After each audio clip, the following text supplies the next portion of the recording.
राधे राधे। राधे राधे। शुभ प्रभात। और गणित दिवस की आप सभी को ढेर सारी शुभकामनाएं। गणित के विद्यार्थी होने के लिए आज का दिन बड़ा ही स्पेशल है आप लोगों के लिए।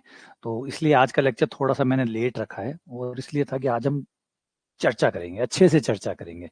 गणित तो हम हर दिन ही पढ़ते हैं, आज हम गणित की चर्चा करेंगे, है ना। सवाल निकालते ही रहते हैं, थ्योरम पढ़ते ही रहते हैं, थ्योरी समझते ही रहते हैं। तो आज का दिन जो था, जैसा आप लोगों ने भी कहा था कि सर एक स्पेशल लेक्चर बनना चाहिए, तो वही लेक्चर मैंने सोचा कि आज बात करते हैं। आज हम सवालों की बात नहीं करेंगे, आज हम खुद गणित की बात करेंगे।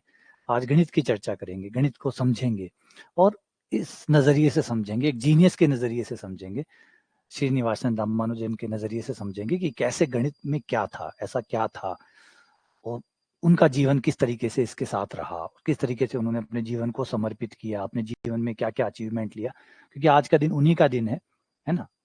तो सारी चीजें उनके ऊपर विस्तारित बात हो, विस्तारित चीजें हो, छोटे तरीके से हम इसको ना निपटाएं, उसको पूरे बड़े स्तर पे एक चर्चा हो, इनके जीवन को भी समझें, इनके जीवन का हमारे लिए कितना महत्व है उसको भी समझें, और किस तरीके से हम इस चीज को अपने जीवन में उतार सकते हैं, कैसे एक गणित का हमारे जीवन में किस तरीके से। ऑब्वियसली बात है, एक नौकरी लगने के लिए हम गणित के स्टूडेंट है, तो नौकरी लगने के लिए गणित का महत्व तो ऑब्वियसली सबसे ज्यादा है हमारे जीवन में, क्योंकि यही हमें नौकरी दिलाएगी, है ना, यही हमारे जीवन यापन के लिए जरूरी है। तो एक तो दृष्टिकोण ये हो गया। दूसरा है कि गणित आपके जीवन को कैसे बदलने वाला है, ओवरऑल किस तरीके से ये आपके जीवन को बदलाव लाएगा, उसके ऊपर भी चर्चा करेंगे। तो आज का लेक्चर बड़ा खास होगा। शुरू से बात करूंगा, एकदम जीरो से, एकदम नीचे से शुरू करते हुए हम पूरे स्तर तक जाने की कोशिश करेंगे, और गणित रूप से ही मैं चीजों को ज्यादातर आपको एक्सप्लेन करने की कोशिश करूंगा, क्योंकि गणित के छात्र हैं आप, तो शायद गणित को समझने में या गणित के रूप में समझाने में आपको और समझने में दिक्कत भी नहीं आएगी। तो मैं, क्योंकि ज्यादा मैं सरल नहीं करना चाहता, वरना गणित के साथ अन्याय हो जाएगा। ज्यादा सरल भाषा का यूज करूंगा तो गणित साइडलाइन हो जाएगी। तो मैं गणित को गणित ही रहने देना चाहता हूँ, और मैं मानता हूँ कि आप गणित के छात्र हैं, तो बड़े इजीली आप समझ भी जाएंगे कि क्या बातें हो रही है। ठीक है।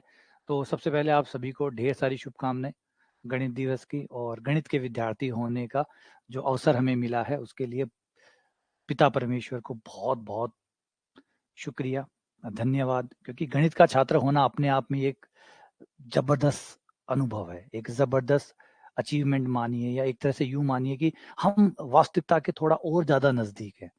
ऐसा नहीं कि बाकी सब्जेक्ट नहीं है, बाकी सब्जेक्ट है, लेकिन गणित जो है वो बहुत रिगोरस है, वो परिशुद्ध है। हम मानते ही, हम खुद कहते हैं गणित जो है उसमें हल्का फुल्का सा भी गलती नहीं चल सकती, क्योंकि वो जगह ही नहीं छोड़ता। वो बड़ा शुद्ध रूप, जिसे अगर हम कहें सत्य का अगर कोई शुद्ध रूप है तो वो गणित है। तो अगर हम गणित के छात्र हैं तो हम, इसका मतलब हम सत्य के काफी नजदीक है, बहुत ज्यादा नजदीक है। तो इसलिए गणित का विद्यार्थी होने का गर्व तो हमें प्राप्त है ना। तो ये तो तय ही है। तो सत्यता के ज्यादा नजदीक है, ज्यादा बारीकी से हम सत्य को समझते हैं, बहुत बारीकी से सत्य को एक्सप्लेन करना भी हमें आता है, और बहुत परिशुद्ध तरीका, जो सबसे इंपॉर्टेंट है वो है शुद्धता। हमारे गणित रूप में बहुत शुद्ध है, बहुत ज्यादा शुद्धता है, बहुत ज्यादा प्योरिटी है। तो उसी चीज की आज हम बात करेंगे। ठीक है।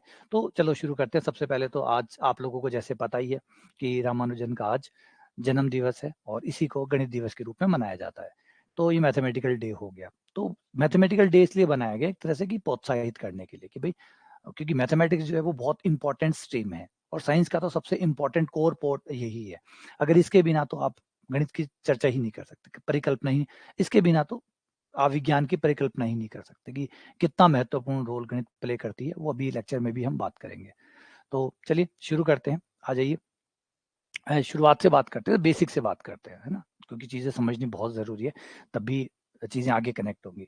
तो सबसे पहले अगर हम जान करें, तो जब भी इंसान इस धरती पे आया होगा, प्रथम इंसान जो भी आया होगा, जो भी थ्योरीज है, जो भी मेथोलॉजीज है, उनको मैं एक बार साइडलाइन कर दूं। मानिए कि जो भी इंसान पहले आया होगा, धीरे धीरे धीरे जैसे विकास का क्रम बढ़ा होगा, तो कहीं ना कहीं उसके मन में ढेर सारे सवाल आए होंगे, ढेर सारे क्वेश्चंस उसके मन में उठे होंगे, जिज्ञासाएं उठी होंगी।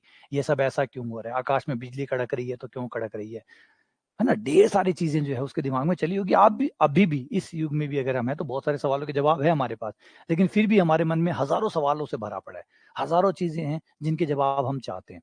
तो शुरुआती इंसान के पास तो ज्यादा जवाब थे ही नहीं, तो सवाल ज्यादा थे। तो सवाल ज्यादा थे, आकांक्षाएं ज्यादा थी, अनुमान ज्यादा थे, बहुत सारी चीजें थी जो उसको मन को लगातार खींच रही थी, लगातार उससे पूछ रही थी। तो पहला जो जवाब जहाँ से आता है, हमें लगता है वो है धर्म। धर्म शुरुआती स्टेज में धर्म था, चाहे वो कोई भी धर्म रहा हो, सारे धर्मों ने काम क्या किया? सारे धर्मों ने आपके सवालों का जवाब देने का एक तरीका बताया। यही देखेंगे, आप धर्म को अगर पढ़ते हो तो धर्म क्या है? वैसे अगर देखें तो धर्म आपको बताता है कि आपको अपने जीवन में क्या करना है, कैसे आपको जीवन जीना है, क्या सही है, क्या गलत है ना? जो आपकी क्वेश्चंस है, उनके जवाब ही तो धर्म देता है ना। आपके सवाल के जवाब देता है कि मेरे साथ ऐसा क्यों हुआ? तो धर्म बताता है कि इस वजह से आपके साथ ऐसा हुआ। मैं जो हूँ आज ऐसा हूँ तो क्यों हूँ? तो धर्म बताता है कि इसलिए है आप। अब मुझे आगे क्या करना चाहिए? तो धर्म बताता है कि ऐसे करो। अगर मुझसे कुछ गलती हो गई या कोई अपराध हो गया या कोई पाप हो गया, तो धर्म उसकी एक रेमेडी है, उसका एक इलाज है कि बताता है कि किस तरीके से अब आपको आगे क्या करना चाहिए, जिससे ये पाप आपका दूर हो जाएगा। तो धर्म ने हमारे सवालों के जवाब दिए। लेकिन एक चीज़ की प्रॉब्लम थी धर्म के साथ। धर्म के साथ प्रॉब्लम ये थी कि धर्म ने जो जवाब दे दिए, वो फाइनल जवाब थे। वो जवाब फाइनल थे। उन जवाबों के ऊपर सवाल नहीं हो सकते थे। यानी धर्म जो थी वो सर्वसत्ता थी।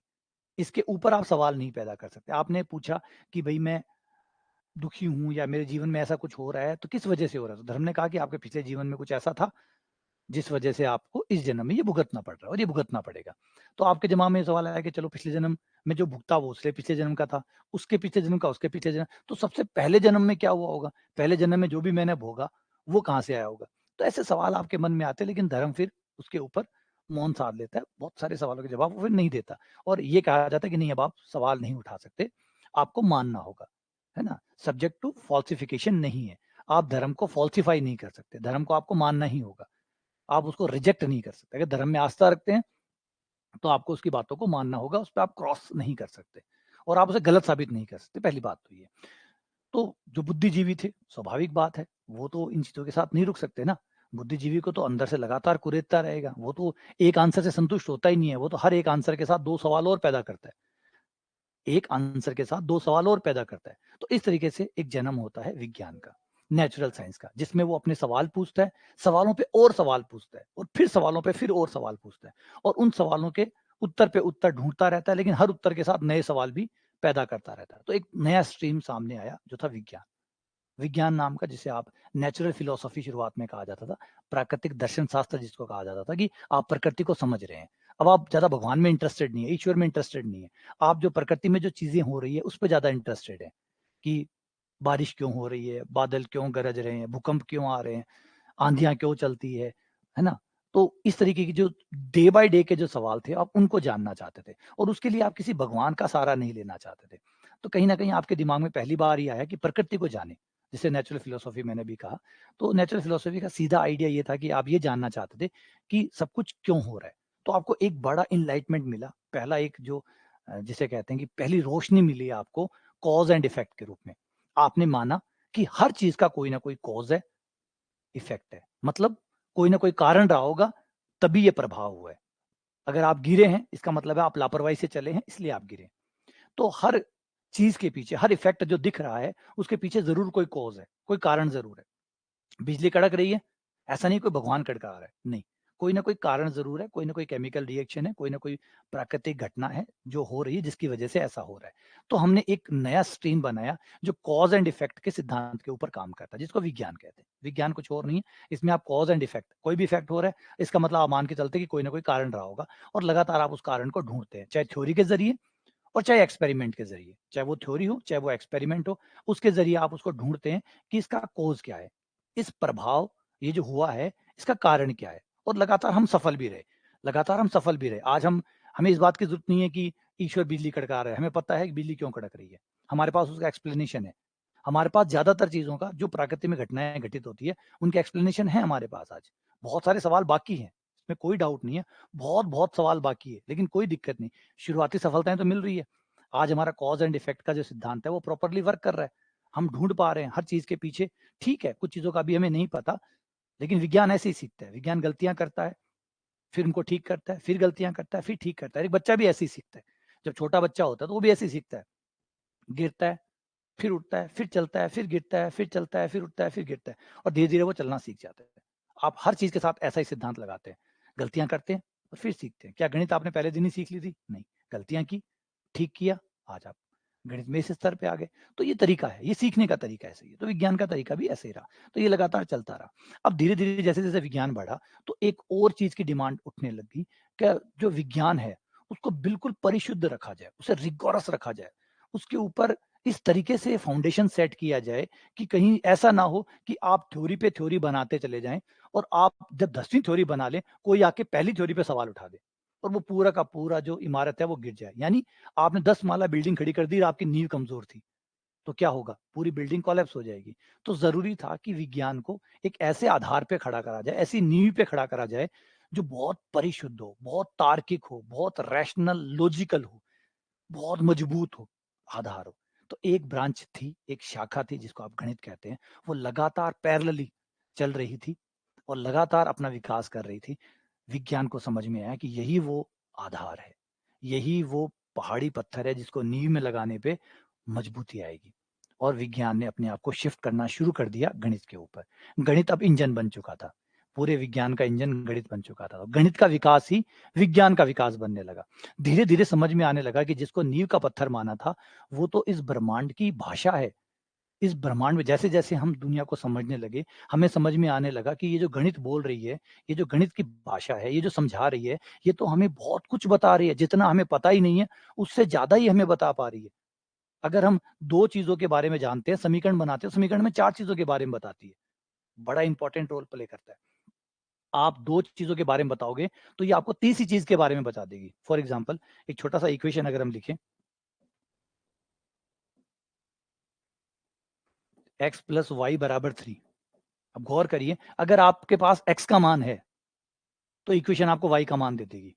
यानी यहाँ पे तो आपका यूँ मानिए आपको ब्याज सहित डबल होके मिल रहा है। यहाँ पे आपका मूल जो है, आप जो नॉलेज इसके अंदर डाल रहे हैं, वो आपको डबल ट्रिपल होके मिल रहा है। मतलब आपने x का मान दिया, आपको y का मान मिल गया। 1 मान दिया, 2 मिल गया। इससे ज़्यादा बेटर क्या हो सकता था? यानी ये जो चीज़ है, इसके ऊपर दाँव खेलना बहुत बड़ी है, क्योंकि इसमें जो भी आप कर रहे हो, वो कई गुना होके आपको वापस मिल रहा है। आपकी नॉलेज कई गुना होकर आपको रिटर्न मिल रही है। तो बेहतर हुआ कि ये तो कमाल है, ये तो मिरेकल्स है, ये तो जादू है, मैजिक है ये। इस मैजिक को तो खोने देना ही नहीं चाहिए, इसके साथ चलना चाहिए।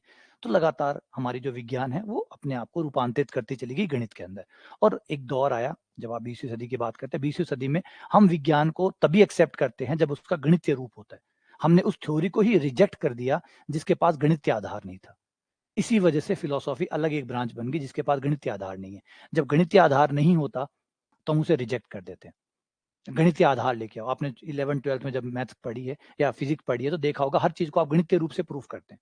गणितीय रूप से प्रूव करते हैं, यानी उस थ्योरी को आप मानते ही नहीं है। आप उस थ्योरी को मानते ही नहीं है जिसके पास गणित ना हो। अल्बर्ट आइंस्टीन भी अपने दौर में ऐसे ही परेशान रहे थे। जब special theory of relativity, general theory of relativity की थ्योरी थी उनके पास, क्लियर थ्योरी थी। लेकिन जैसे मैंने कहा कि थ्योरी नहीं मानते हम लोग, क्योंकि हम मानते हैं कि अगर गणित ने एक्सेप्ट कर लिया मतलब प्रकृति ने एक्सेप्ट कर लिया। अगर किसी थ्योरी को गणित ने एक्सेप्ट कर लिया, तो प्रकृति भी एक्सेप्ट कर लेगी, क्योंकि प्रकृति कुछ और नहीं बल्कि गणित ही है। जैसे गैलीलियो गैलीली कहते थे, पूरा ब्रह्मांड जो है वो गणितीय भाषा में लिखा हुआ है। तो गणित ने अगर एक्सेप्ट कर लिया आपकी थ्योरी को, तो ब्रह्मांड भी एक्सेप्ट कर लेगा। इस थ्योरी के साथ हम चले, तो अल्बर्ट आइंस्टीन को भी अपने स्पेशल थ्योरी और जनरल थ्योरी रिलेटेड को गणित में बदलना पड़ा। ऑब्वियसली बात है, बहुत मुश्किल काम है। एक फिजिसिस्ट के लिए, एक थ्योरेटिकल फिजिसिस्ट के लिए गणित की रूपरेखा तैयार करना बहुत-बहुत मुश्किल होगा। उस पूरी थ्योरी को जो वो आप सोच पा रहे थे, उसको गणितीय रूप देना इतना आसान नहीं था। लेकिन यही तो एक जीनियस की पहचान होती है। वो असंभव को भी संभव कर डालते हैं। तो उन्होंने इस तरीके से गणितीय रूप दिया और ये गणित चलने लगी। तो इस तरीके से एक इम्पोर्टेंट रोल गणित का होता चला गया। अब इस गणित के विकास के अंदर बहुत सारे जादूगर आए। यहाँ जादूगरों का मतलब है कि इन लोगों ने जिन्होंने गणित को इतनी दूर तक पहुँचाया या इस लेवल तक पहुँचाया जहाँ पे हम एक एक्सेप्टेंस आ गया कि भई गणित मैजिक है। It is not mathematics, it's magic. ये मैजिक है, ये जादू है, ये कुछ ऐसा है जिसमें ईश्वर बोलता है। ये वो भाषा है जिसमें ईश्वर बोलता है। तो हमें पकड़ में आने लगा। ऐसा नहीं है कि हमने कोई एक दिन में ऐसे मान लिया कि हाँ, ये बोलता है। हमारी हर इक्वेशन ऐसा कुछ बता रही थी जो हम जानते तक नहीं थे। फॉर एग्ज़ाम्पल जैसे मैं बता कॉस्मोलॉजिकल कांस्टेंट आता है। जब आप जनरल थ्योरी ऑफ रिलेटिविटी को देखते हैं, जनरल थ्योरी ऑफ रिलेटिविटी के अंदर एक कॉस्मोलॉजिकल कांस्टेंट आता है लैम्ब्डा, जो इक्वल को जब आप सॉल्व करते हैं तो बीच में आता है। तो कभी भी अल्बर्ट आइंस्टीन नहीं समझ पाए थे कि ये लैम्ब्डा किस बात का है, ये लैम्ब्डा क्यों आ रहा है? जबकि इक्वेशन बार-बार कह रही थी कि लैम्ब्डा का आना ज़रूरी है, लैम्ब्डा का आना ज़रूरी है। उनके 100 साल बाद में पता चला कि लैम्ब्डा बहुत ज़रूरी था और ये लैम्ब्डा जो है ये हमें ब्लैक होल के बारे में, ग्रेविटेशन वेव्स के बारे में बता रहा है और जो आगे जाके सच में प्रूफ भी साबित हुई। गणित की इक्वेशन ने आपको 100 साल पहले ही बता दिया था, मैथमेटिकल इक्वेशन ने आपको 100 साल पहले ही बता दिया था कि ग्रेविटेशन वेव होती है, लेकिन हम उतने मैच्योर नहीं थे कि उस समय इक्वेशन को पढ़ सके, उस समय उस इक्वेशन को पढ़ सके। तो ऐसी बहुत सारी ये जो धीरे-धीरे हमारा विश्वास मैथ पे बना है, जब हमें पता चला कि यार ये तो मैथ्स ने 1000 साल पहले ही कह दिया था, ये तो 1500 साल पहले ही कह दिया था, ये तो इतने साल पहले ही कह दिया था, सच तो आज निकल रहा है, आज हम मान रहे हैं इसको। तो इसका मतलब है कि ये अटल सत्य है, क्योंकि सत्य ऐसी चीज़ है जो सबसे पुराना है। इस धरती पर अगर कोई सबसे पुरानी चीज़ है, तो वो है सत्य। सत्य से पुराना कुछ भी नहीं है।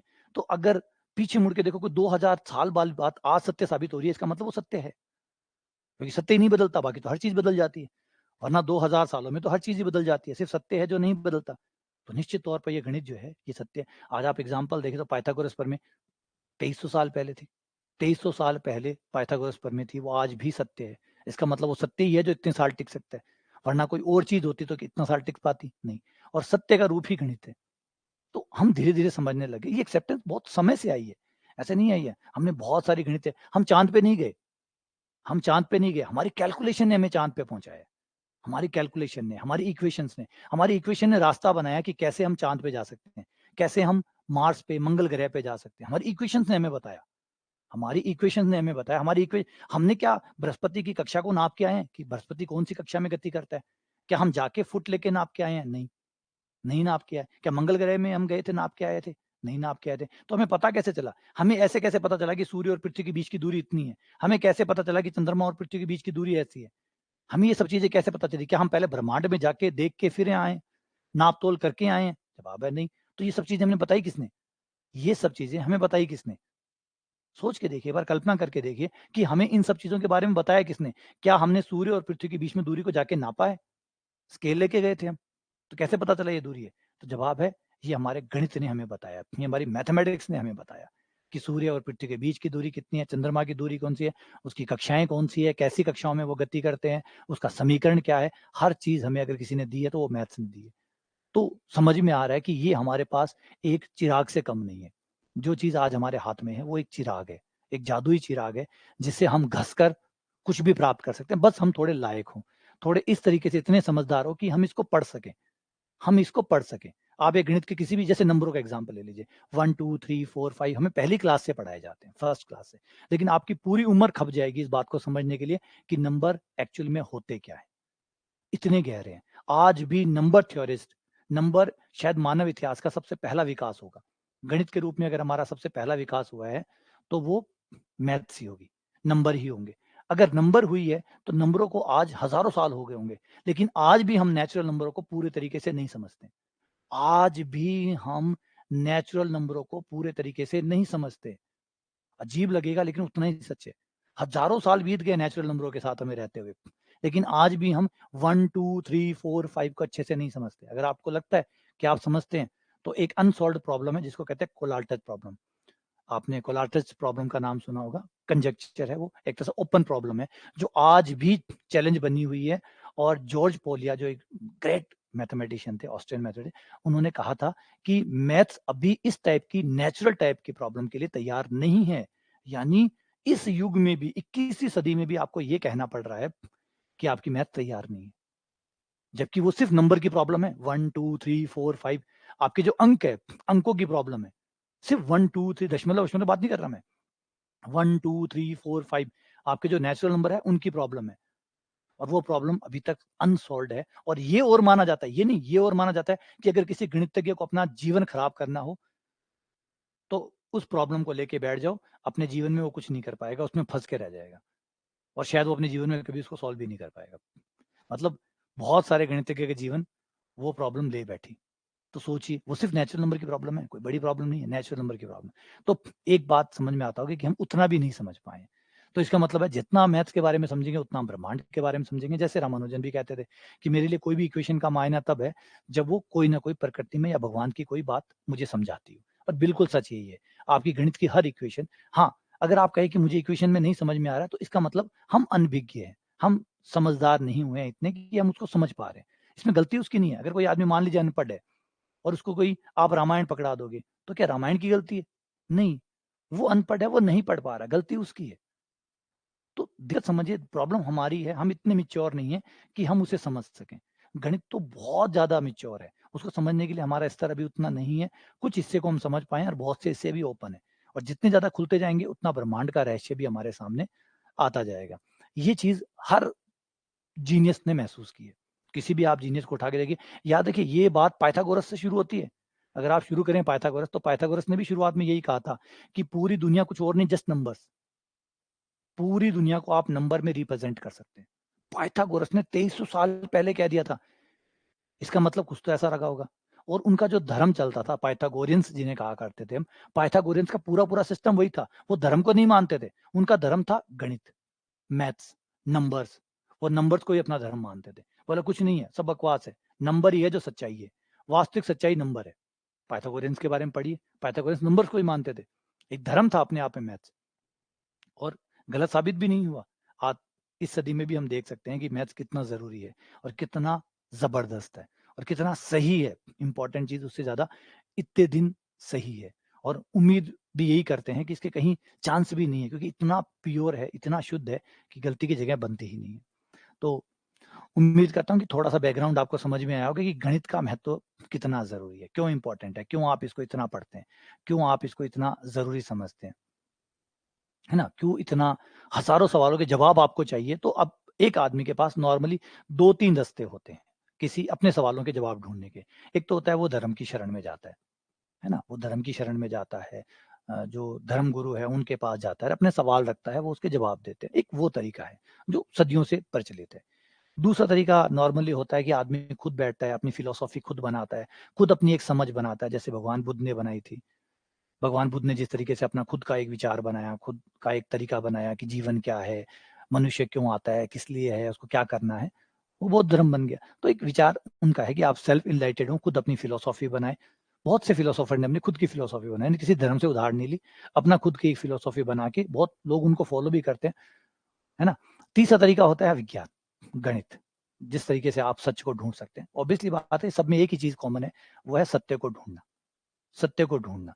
अब ये अलग-अलग रास्ते हैं जो आपको सत्य तक पहुँचाते हैं। धर्म अपना तरीका अपनाता है और विज्ञान अपना तरीका अपनाता है। किसी को विज्ञान बहुत ख़ास लगता है, जिसे हम साइंटिस्ट कहते हैं, जिनको लगता है कि विज्ञान ज़्यादा बेस्ट है, उनके लिए ज़्यादा बेहतर है। किसी को लगता है धर्म ज़्यादा बेहतर है, वो धर्म के रास्ते चलते हैं। तो कुल मिला के पहुँच तो हम सत्य पे रहे ना, क्योंकि 2 अलग-अलग रास्ते हैं, पहुँचते एक ही जगह पे, है ना? हम सत्य को जानना चाहते हैं। ये 2 अलग-अलग रास्ते हैं जो सत्य तक पहुँचाते हैं। जवाब वही है, सवाल वही है, जो हज़ारों सालों से नहीं बदले। हम कौन हैं?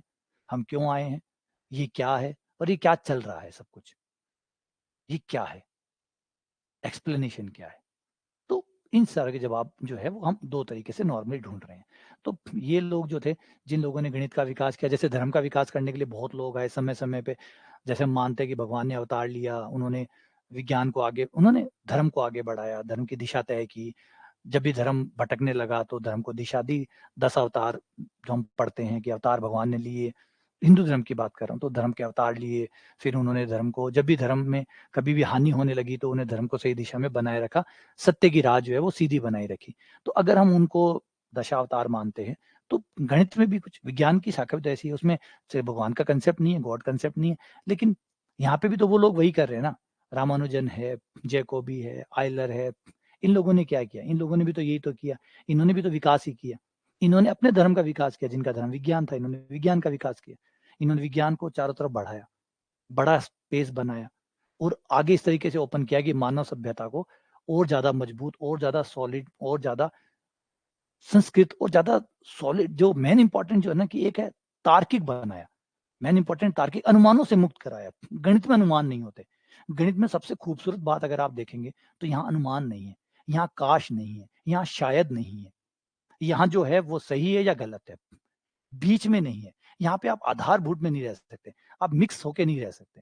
यहाँ पे आपका दिमाग एकदम क्लियर होगा, गलत, सही, बीच का स्पेस यहाँ नहीं है। तो यहाँ बड़ा सुकून है। यहाँ का जो सबसे बड़ा सुकून है वो यही होता है कि यहाँ बीच में कोई जगह नहीं है जहाँ आप बैठ के फँस जाओ। सही है, गलत है, सही है, गलत है, ऐसा नहीं है। गलत है, सही है, बीच में कुछ नहीं। तो दिक्कत नहीं है। दूसरा है, यहाँ स्पेस है। यहाँ वो जगह है जहाँ आप ढेर सारे सवाल पूछ सकते हैं, ढेर सारे। आप यहाँ छोटे से छोटा, बड़े से बड़े से सवाल पूछ सकता है, चैलेंज कर सकता है, चुनौती दे सकता है, गलत साबित कर सकता है। ये सबसे बड़ा है। तो ये जो हमारा विज्ञान जो है, वो एक प्रकार का एक विचार हो गया। तो इस विचार में ये स्वतंत्रता है कि आप ढेर सारे सवाल पूछ सकते हो और मजबूती भी सवालों से आती है ना? मजबूती भी सवालों से आती है। जिसमें कहा जाता है कि मैथ्स के अंदर जवाब देने से ज़्यादा इम्पोर्टेंट है सही सवाल पूछना। सवालों से गणित मजबूत हुई है। जवाबों से इतनी मजबूत नहीं हुई जितनी सही सवालों से मजबूत हुई है। तो ये इम्पोर्टेंट हमारे गणित का आधार रहा है। ठीक है ना? तो ये हमारा पूरा गणित का है कि गणित क्या है? गणित नॉर्मली कई बार बच्चे के दिमाग में आता है कि गणित क्या है? गणित क्या नहीं? देखो गणित के ज़रिए आप अपने उत्तरों को ढूँढ रहे हैं। अगर आप सोचोगे कि नंबर्स, इक्वेशंस ये स्कूल में पास करने के लिए हैं आपको। इससे आपका रामानुजन स्कूल में ज़्यादा नहीं गए। रामानुजन कॉलेज में भी ज़्यादा दिन नहीं पढ़े, सेल्फ टॉट थे, खुद से पढ़े थे। लेकिन कोई फ़र्क नहीं पड़ता इस बात से कि आपके पास डिग्रियाँ कितनी हैं, आपके पास कागज़ कितने हैं। मैथ्स का इससे कोई लेना-देना नहीं है। मैथ्स कोई स्कूल से नहीं मिलती। मैथ्स कोई स्कूल से नहीं मिलती। जैसे बिजली है, अगर किसी ने 11th-12th नहीं पढ़ी, तो क्या उसके घर में बिजली नहीं आती? क्या उसके घर में बिजली नहीं आती? क्या उसके घर में बल्ब नहीं जलता? क्या उसके घर में रोशनी नहीं होती? इसके लिए कोई आपको ज़रूरी है कि आपका बीएससी की डिग्री हो, तभी आपके घर में लाइट आएगी या तभी आप तार को पकड़ेंगे और आपको करंट आएगा। अगर आपके पास बीएससी की डिग्री नहीं है और आपको विद्युत धारा के बारे में नहीं पता, तो आपके घर में करंट ही नहीं आएगा। तार पकड़ने पे आपको करंट ही नहीं लगेगा। छत से गिरने पर ग्रेविटी काम ही नहीं करेगी आप पे। कैसा होगा? जवाब है नहीं। क्या आपके पास पहले 12th की मार्कशीट होनी ज़रूरी है? छत से कूदें और नीचे गिरें। वरना अगर आपके 12th की मार्कशीट नहीं है, तो आप हवा में चलने लग जाएँगे, गिरेंगे ही नहीं क्योंकि ग्रेविटी तो है पढ़ी नहीं आपने। ग्रेविटी नहीं पढ़ी तो आप नीचे भी नहीं आएँगे। तो जवाब है नहीं। विज्ञान का स्कूलों से कोई लेना-देना नहीं है। गणित का स्कूलों से कोई लेना-देना नहीं है। गणित जो है वो वास्तविक सत्य है। वो है कि दुनिया कैसे बनी, दुनिया कैसे काम करती है, किस तरीके से ह्यूमन बिहेवियर कैसे काम करता है, इकोनॉमिक्स कैसे काम करती है, ये सब चीज़ें कोविड के टाइम पे भी हमने गणित का बड़ा सहारा लिया था। केसेस कैसे बढ़ेंगे, किस तरीके से आगे चलेगा, क्या हर्ड इम्यूनिटी कैसे आएगी, कैसे हम कोविड पे जीत प्राप्त करेंगे। इक्वेशन के ज़रिए हमने बहुत से जवाब देने की कोशिश की थी। तो सोचिए इक्वेशंस में जवाब हैं, वो जवाब हैं आपके, आपके सवालों के जवाब हैं। इसमें सवालों के जवाब है। आप चाहे बीएससी के सवाल हो, चाहे 12th के जवाब हो, चाहे आपके जीवन के सवाल हो। इसके पास जवाब है। बड़ी बात है इसके पास जवाब है। इसके पास वो जवाब भी है जो 11th, 12th और बीएससी में आते हैं और वो जवाब भी है जो अगर आप अपने जीवन से जुड़े हुए पूछना चाहें, तो आप यहाँ पूछ सकते हैं और उसके जवाब भी यहाँ मिलेंगे। ठीक है? तो चलो अब आगे बढ़ते हैं। रामानुजन के थोड़ा-सा जीवन जो परिचय है उसके बारे में बात कर लेते हैं। हाँ, बिल्कुल। अभी जीवन परिचय के बारे में बात कर लेते हैं, थोड़ा-सा इनका जीवन समझ लेते हैं कि नॉर्मली आप लोगों को पता थोड़ा जब जीनियस के बारे में समझे ना, तो थोड़ी-सी चीज़ों के बारे में अ, जीवन किस तरीके से बिताता है। नॉर्मली एक जी क्योंकि देखो जीवन की शर्तें कम नहीं हो जाती। आप चाहे कितने ही बड़े कलाकार क्यों ना हो, इससे आपके जीवन की समस्याएँ कम नहीं हो जाती। आपके जीवन की समस्याएँ कम नहीं हो जाती। एक जीनियस भी बीमार पड़ता है। एक जीनियस भी बीमार पड़ता है। एक जीनियस को भी घर चलाने के लिए पैसे चाहिए होते हैं। समाज नहीं बदलता। अगर आप जीनियस भी हैं, अगर इस तरीके से आपको समझना होगा कि एक जीनियस किस तरीके से अपना जीवन यापन करता है। वो स्थितियाँ जो है ना वो इम्पोर्टेंट हो जाती है क्योंकि किस स्थिति में आप अपनी पैशन को कंटिन्यू रख पाते हैं, वो बड़ा है। पैशन है ऑब्वियसली बात है, बढ़िया है। लेकिन पैशन को आप कौन-सी परिस्थितियों में कंटिन्यू रख पाते हैं, ये सबसे ज़्यादा चैलेंजिंग है। ये सबसे ज़्यादा चुनौतीपूर्ण है। तो रामानुजन के बारे में अगर बात करें, तो लगभग 1887 के अंदर 22 दिसंबर जो आज की डेट है, इसी दिन इनका जन्म हुआ था। जन्म होने के बाद जो शुरुआती हिस्सा है, जो नॉर्मली बच्चों का रहता है, अपने इनका ये घर की एक फ़ोटो है, जो आप देख सकते हैं। तो ये इनके घर के आगे एक बोर्ड लगा हुआ है, जो डॉक्टर एपीजे अब्दुल कलाम ने इनके घर को एक हेरिटेज के तौर पे स्थापित किया क्योंकि जीनियस थे, तो ऑब्वियसली बात है कि गर्व है हमारा ये। तो घर भी बड़े तरीके से लोग देखने आते हैं, मिलने आते हैं, जानने आते हैं कि हिस्ट्री जानने आते हैं, तो आते हैं देख ऑब्वियसली बात है। ये फ़ोटो देख के भी आपको भी फीलिंग आ रही होगी कि कहाँ रहते होंगे वो जीनियस, कैसे रहते होंगे वो जीनियस। तो ये उनके घर की शुरुआती फ़ोटो है। तो लगातार इसी तरीके से जीवन इनका चलता रहा, स्कूली एजुकेशन हुई, स्कूल में बहुत अच्छे थे। सब्जेक्ट ज्योमेट्री में बहुत पसंद था, नंबर बहुत ज़्यादा पसंद थे, नंबर के बारे में तो ये जानते ही हैं आप लोग। ज्योमेट्री और नंबर बहुत पसंद थे। धीरे-धीरे ये जो मैथ्स की जो समझ है, ये बहुत बढ़िया होती गई। स्कूल के टीचरों को भी लगा कि ये मैथ्स में बहुत आउटस्टैंडिंग है और ऑब्वियसली बात है आउटस्टैंडिंग है आपके ये शुरुआती जो बहुत सारे इनको जो स्कूल में आप पढ़ेंगे, इनकी जो पूरी जो बुक है, इनके जीवन के ऊपर, उस बुक को पढ़ेंगे तो छोटे-छोटे कहानियाँ लिखी हुई है कि कैसे इन्होंने बहुत एक्स्ट्रा ऑर्डिनरी काम किया, कैसे इन्होंने सबसे पहले ज़ीरो पे सवाल उठाया कि 1 को 0 से डिवाइड करने पर 1 को 0 से डिवाइड करने पर नॉर्मली क्या 1 को 0 से डिवाइड करोगे तो 1 आएगा या 0 आएगा। तो शुरुआत में ही ये सवाल उन्होंने उठाया था, तो उसके ऊपर काफ़ी रहा। तो वो एक हिस्सा है, छोटा-सा हिस्सा है कि क्यूरियोसिटी तो थी, बहुत जिज्ञासा थी, बचपन में ये जिज्ञासा थी और ऐसे सवालों से उलझने की ताकत भी थी। एक नॉर्मली बच्चा नहीं उलझना चाहता, वो बस अपने टीचर से पूछ लेता कि 1 को 0 में भाग दिया क्या आएगा? लेकिन वो घर जाके खुद मेहनत नहीं करता कि 1 को 0 को भाग देने पे क्या आएगा? वो टीचर से ज़रूर पूछ के टीचर का दिमाग खराब करवा सकता है। टीचर से नॉर्मली अधिकतर स्टूडेंट यही होते हैं। अपने टीचर से जाके पूछते हैं कि 1 में 0 का भाग देंगे सर क्या आएगा? ताकि टीचर थोड़ा-सा परेशान हो जाए, थोड़ा-सा गुस्से में आ जाए या थोड़ा फ़ील हो जाए कि हाँ, भई टीचर को कम आता है। लेकिन क्या कभी कोई स्टूडेंट ऐसा है जिसने घर जाके ट्राई किया हो कि 1 में 0 का भाग देने पे क्या आता है? तो जवाब है नहीं। बस यही प्रॉब्लम, ये इम्पोर्टेंट चीज़ जो है वो आपको जीने से थोड़ा अलग बनाती है। रामानुजन ने काफ़ी काम किया इसके ऊपर, जिसको आप डाइवर्जेंट सीरीज़ कहते हैं। आगे इनके भी जब आगे बढ़ेंगे थोड़ा-सा तो इनके जीवन के बारे में बताऊँगा डाइवर्जेंट सीरीज़ में कैसे इनका काम रहा। फिर अपनी 11 साल की एज में जब ये आए थे, तो 11 साल की एज के अंदर एक बुक चलती है जो आज भी चलती है, एस एन लोनी की एक बुक चलती है, एडवांस्ड ट्रिग्नोमेट्री। एडवांस ट्रिग्नोमेट्री में ठीक आज भी देखिए, आज 2023 में भी वो किताब अवेलेबल है, आप ऑनलाइन मँगवा सकते हैं। एस.एन. लोनी की किताब है एडवांस ट्रिग्नोमेट्री की, बहुत अच्छी किताब है ट्रिग्नोमेट्री की और अब शायद 2 किताबें चलती हैं उनकी फिलहाल। पहले तो 1 ही चलती थी, अब 2 चलती है। तो वो किताब बहुत अच्छी है। तो उन्होंने 11 साल की उम्र में उसको पढ़ा और जब पढ़ा ही नहीं, नॉर्मली बच्चे सिर्फ़ पढ़ते हैं। इन्होंने पढ़ा नहीं, उसमें से अपनी थ्योरम खुद बनाई। उसको पढ़ के उसमें से अपने रिज़ल्ट बनाए, खुद के रिज़ल्ट बनाए। कमाल की बात, ऐज 11 की बात है, 11 साल का बच्चा लगभग चौथी 5वीं में होता है, उस समय की बात है। उस समय इन्होंने अपनी खुद की थ्योरम बनानी शुरू कर दी थी, खुद के रिज़ल्ट बनाने शुरू कर दिए थे। और जब 13 साल की उम्र में हुए, तो इन्होंने कई थ्योरमें बना ली थी, लेकिन इनको ये पता नहीं था कि इन थ्योरम का क्या किया जाए, किसको बताया जाए, क्योंकि जब टीचर्स को बताते थे, तो टीचर्स समझ ही नहीं पाते थे कि यार ये कहाँ से आ गया, क्योंकि टीचर्स वही समझ पाते थे जो किताबों में होता था। अब किताबों से बाहर की चीज़ें आने लग गई थी, तो टीचर्स भी परेशान थे, लेकिन इतना पता था कि ये बच्चा ब्रिलियंट है, ये कमाल का है, ये अद्भुत है, लेकिन कर क्या सकते हैं, बस यही है, ना तो उन्हें खुद समझ में आता था, बस वो कहते थे हाँ, बहुत बढ़िया है, बहुत अच्छा है और वो चर्चा करते थे कि ये चीज़ बच्चा जो है बहुत अद्भुत है और ये जीवन में बहुत कुछ कर सकता है, अगर इसको आगे इसी तरीके से हमने कंटिन्यू रखा और टीचर्स ने लगातार इनको सपोर्ट भी किया। फिर लगभग 14 साल की उम्र में जब हुए तो इनको मेरिट सर्टिफ़िकेट भी मिला और इनके जो एक टीचर थे उन्होंने एक बात कही थी कि हमने जो मैथ्स में इनको नंबर दिए हैं, वो बहुत कम है। मतलब 100 में से 100 पूरे नंबर भी दे रहे हैं ना, तब भी ये लग रहा है कि इनको मैक्सिमम से भी ज़्यादा नंबर मिलने चाहिए। इनकी जो कॉपी में जो गणित की कॉपी में जो काम होता है, उसको देख के ऐसा लगता है कि इस बच्चे को 100 में से ऊपर नंबर मिलने चाहिए।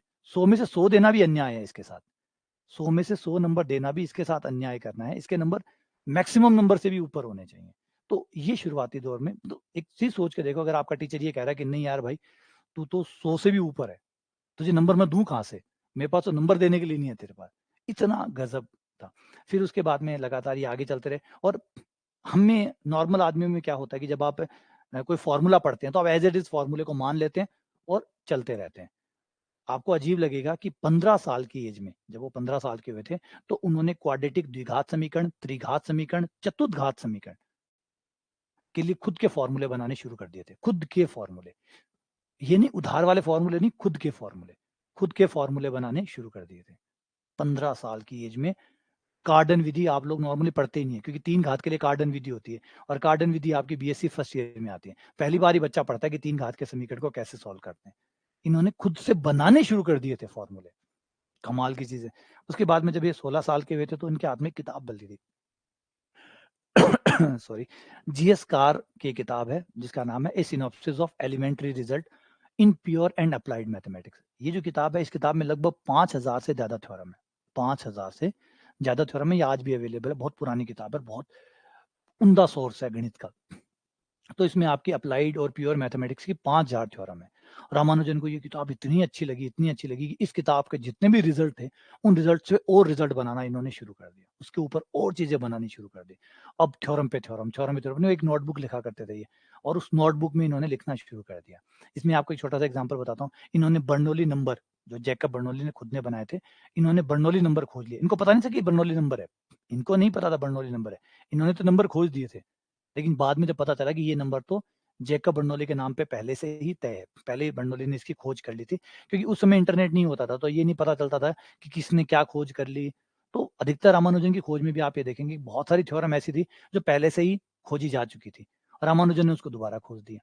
लेकिन इससे उनकी ये कम नहीं होती, महानता कम नहीं होती। लेकिन सोचिए, सेल्फ थे ये। किसी ने बनाया नहीं था, किसी किताब 2 किताबें अपने जीवन में इनको मोटा-मोटी जो बड़ी किताबें हैं, जो एडवांस लेवल की किताबें हैं, वो 2 ही मिली थी, एस एन लोनी की और जीएस कार की, 2 ही किताबें इनको अपने जीवन में मिली थी जो एडवांस लेवल की है, मतलब जिसके ऊपर रिसर्च की जा सकती है, जिसके ऊपर काम किया जा सकता है। तो कहाँ से देखते, कहाँ से बर्नौली की किताबें आती, कहाँ से आती, पूरा जीवन मोटा-मोटी बहुत ज़्यादा गरीबी में रहा। कई बार तो ये हालत होती थी, खाने की भी दिक्कत हो जाती थी। तो एक बड़ी स्थिति में ये लगातार चलते रहे। एक आइलर कांस्टेंट आता है जिसका नाम आपने सुना होगा, गामा। आइलर कांस्टेंट आता है गामा। गामा बराबर होता है Euler constant, limit n tends to अनंत, सिग्मा 1/n, n बराबर 1 से लेकर ये चलता रहेगा, और log n। इसको आप गामा कहते हैं। ये जो गामा होता है इसको आइलर कांस्टेंट कहते हैं। तो आइलर कांस्टेंट का वैल्यू देखो, इन्हें नहीं पता था कि आइलर कांस्टेंट है या कुछ और है। इन्होंने खुद से पहले तो इस इक्वेशन बनाया और इसकी वैल्यू निकाली। तो ये अद्भुत था। मतलब पूरे गणित को, मोटा-मोटी जो उस समय की थी, उस गणित को इन्होंने रीडिस्कवर्ड किया था। खुद से गणित को बनाया था। ये कमाल की बात है। तो ये बहुत, मतलब समझने वाली बात, जिसको आप अगर फ़ील कर पा रहे हैं, एज़ अ मैथमेटिशियन फ़ील कर पा रहे हैं, आप पढ़ नहीं रहे हैं, आप बना रहे हैं। पढ़ना अलग बात है, बनाना अलग बात है। आप खुद से गणित को बना रहे हैं। खुद से गणित को बना रहे हैं। आप गणित किसी को उधार नहीं ले रहे हैं कि उस किताब में लिखी पढ़ी और आपने लिख दिया कि इसको आइलर कांस्टेंट कहते हैं। हम अधिकतर क्या करते हैं, हम तो पढ़ते हैं।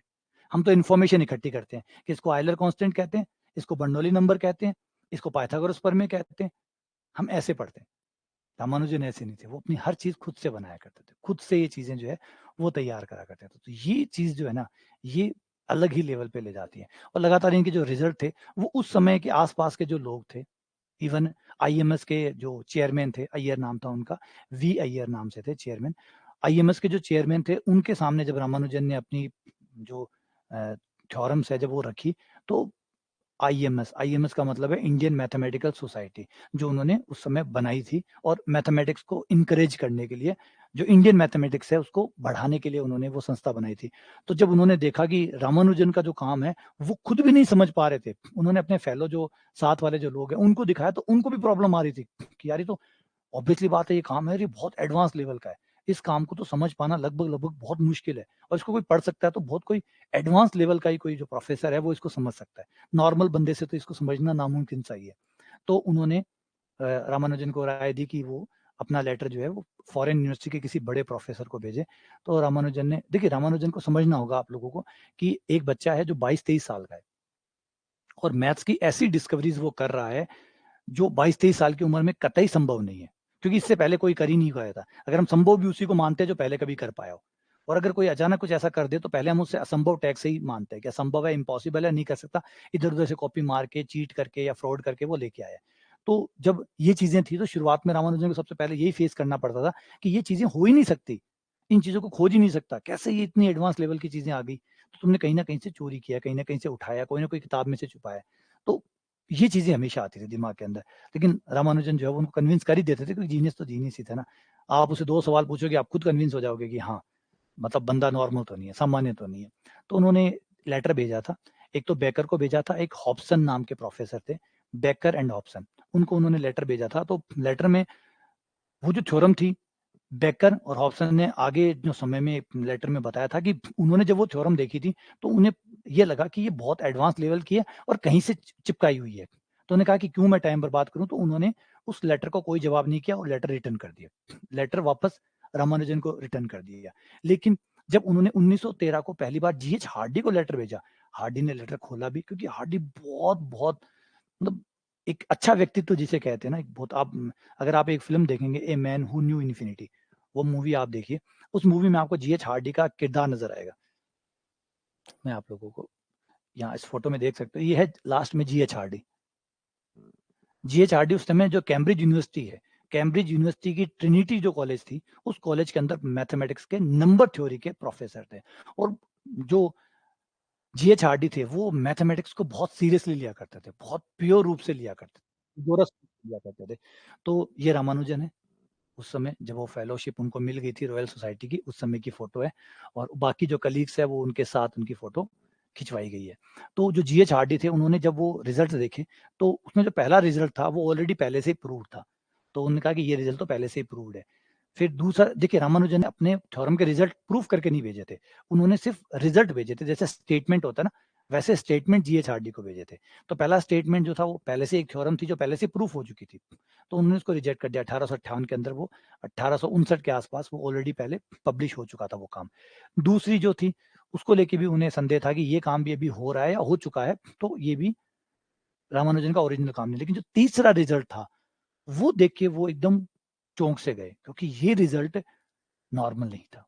ये जो थर्ड, अभी मैं आपको वो चीज़ वो पेपर दिखाऊँगा, कोशिश करूँगा थर्ड टाइम मिल सके तो, कि देखिए जो तीसरी थ्योरम थी वो एकदम छा गई कि ये काम। तो उन्हें एक चीज़ तो महसूस हो गई कि ये फ्रॉड तो नहीं हो सकता, क्योंकि ये जो चीज़ है, ये चीज़ समय से बहुत आगे की है। इसको कोई बहुत अच्छा एडवांस लेवल का बंदा ही इसको कर सकता है, नॉर्मल बंदा, क्योंकि ये वो थ्योरम है, ये जो स्टेटमेंट है, इस स्टेटमेंट को बनाने वाला भी अद्भुत ही होगा। प्रूफ तो दूर की बात है, प्रूफ की बात ही नहीं कर रहा। कई तो स्टेटमेंट ऐसे होते हैं, जिस स्टेटमेंट को अगर कोई लिख रहा है, तो वो कोई बहुत अच्छे लेवल का, बहुत उच्च दर्जे का आदमी रहा होगा। तो उन्होंने अपना एक फ्रेंड है लिटिलवुड, जो फ्रेंच मैथमेटिशियन थे, उनके पास गए और उनको कहा कि ये देखो यार, एक लेटर आया है और मुझे बहुत फैसिनेटिंग लग रहा है, ये बहुत कमाल का बच्चा है, इसको देखो। तो लिटिलवुड ने जब देखा, तो वो भी नंबर थ्योरी के मैथमेटिशियन थे। तो उन्होंने देखा तो वो भी बहुत, वो है कि यार कमाल है यार, रिजल्ट तो बहुत ज़बरदस्त है, ये तो बहुत शानदार है। तो फिर उन्होंने बाकी लेटर को जब पढ़ा, तो उन्हें लगा कि यार ये आदमी नॉर्मल नहीं है, तो उसको आगे हमें बात करनी चाहिए। तो उन्होंने रामानुजन को लेटर लिखा कि भई हमारे आपके जो प्रूफ है, हम प्रूफ और देखना चाहते हैं, तो आप प्रूफ भेजो। तो रामानुजन ने जो है वो लेटर में जवाब दिया कि भई मैं प्रूफ भेज दूँगा, लेकिन आप मुझसे वादा करिए कि आप मेरे प्रूफ को पब्लिश करवाएँगे। क्योंकि मुझे, तो उस समय जीएचआरडी ने लिखा कि तुम चिंता मत करो, तुम ये मत सोचो कि मैं तुम्हारे प्रूफ माँग के और अपने नाम पे छपवा लूँगा। मैं कोई फ्रॉड नहीं करने वाला। मैं तुम्हारे साथ किसी प्रकार का कोई फ्रॉड नहीं करने वाला, और अगर तुम्हें लगे कि मैं फ्रॉड करने वाला हूँ, तो इस लेटर को एज़ ए प्रूफ तुम अपने पास रख लेना। इस लेटर को एज़ ए प्रूफ तुम अपने पास रख लेना। तुम्हारे जो भी प्रूफ होंगे, मैं उनको पब्लिश कराऊँगा और तुम्हारे नाम पे ही पब्लिश कराऊँगा। तो रामानुजन ने प्रूफ भेजे, प्रूफ देखे, देखने के बाद में जीएचआरडी ने उनसे कन्विंस किया कि भई आ जाओ, कैम्ब्रिज आ जाओ, यहाँ पे मैं तुम्हें, क्योंकि देखिए इनकी डिग्री पूरी नहीं हुई थी। इनकी जो डिग्री थी वो पूरी नहीं हुई थी, वो आप लोगों ने कहानी भी सुनी होगी, इसलिए नहीं पूरी थी कि मैथ में बहुत अच्छे थे, और बाकी सारे सब्जेक्ट, उस समय संस्कृत भी एक सब्जेक्ट हुआ करता था, उसको उन्होंने नेग्लेक्ट कर दिया, क्योंकि ये फाइन आर्ट के स्टूडेंट थे। क्योंकि उस समय जो होता था बीएफ हुआ करता था, बैचलर ऑफ फाइन आर्ट, तो फाइन आर्ट के अंदर संस्कृत भी हुआ करती थी, अदर सब्जेक्ट भी हुआ करते थे। तो बाकी सब्जेक्टों में इंटरेस्ट ना होने की वजह से उनमें वो फेल हो जाते थे। सिर्फ मैथ्स एक सब्जेक्ट था जिसके ऊपर वो बहुत अच्छा परफॉर्म करते थे, लेकिन खाली एक मैथ से डिग्री तो नहीं दी जा सकती। तो डिग्री बनाने में, डिग्री ले पाने में ये असंभव, पास नहीं हो पाए, तो डिग्री नहीं थी इनके पास।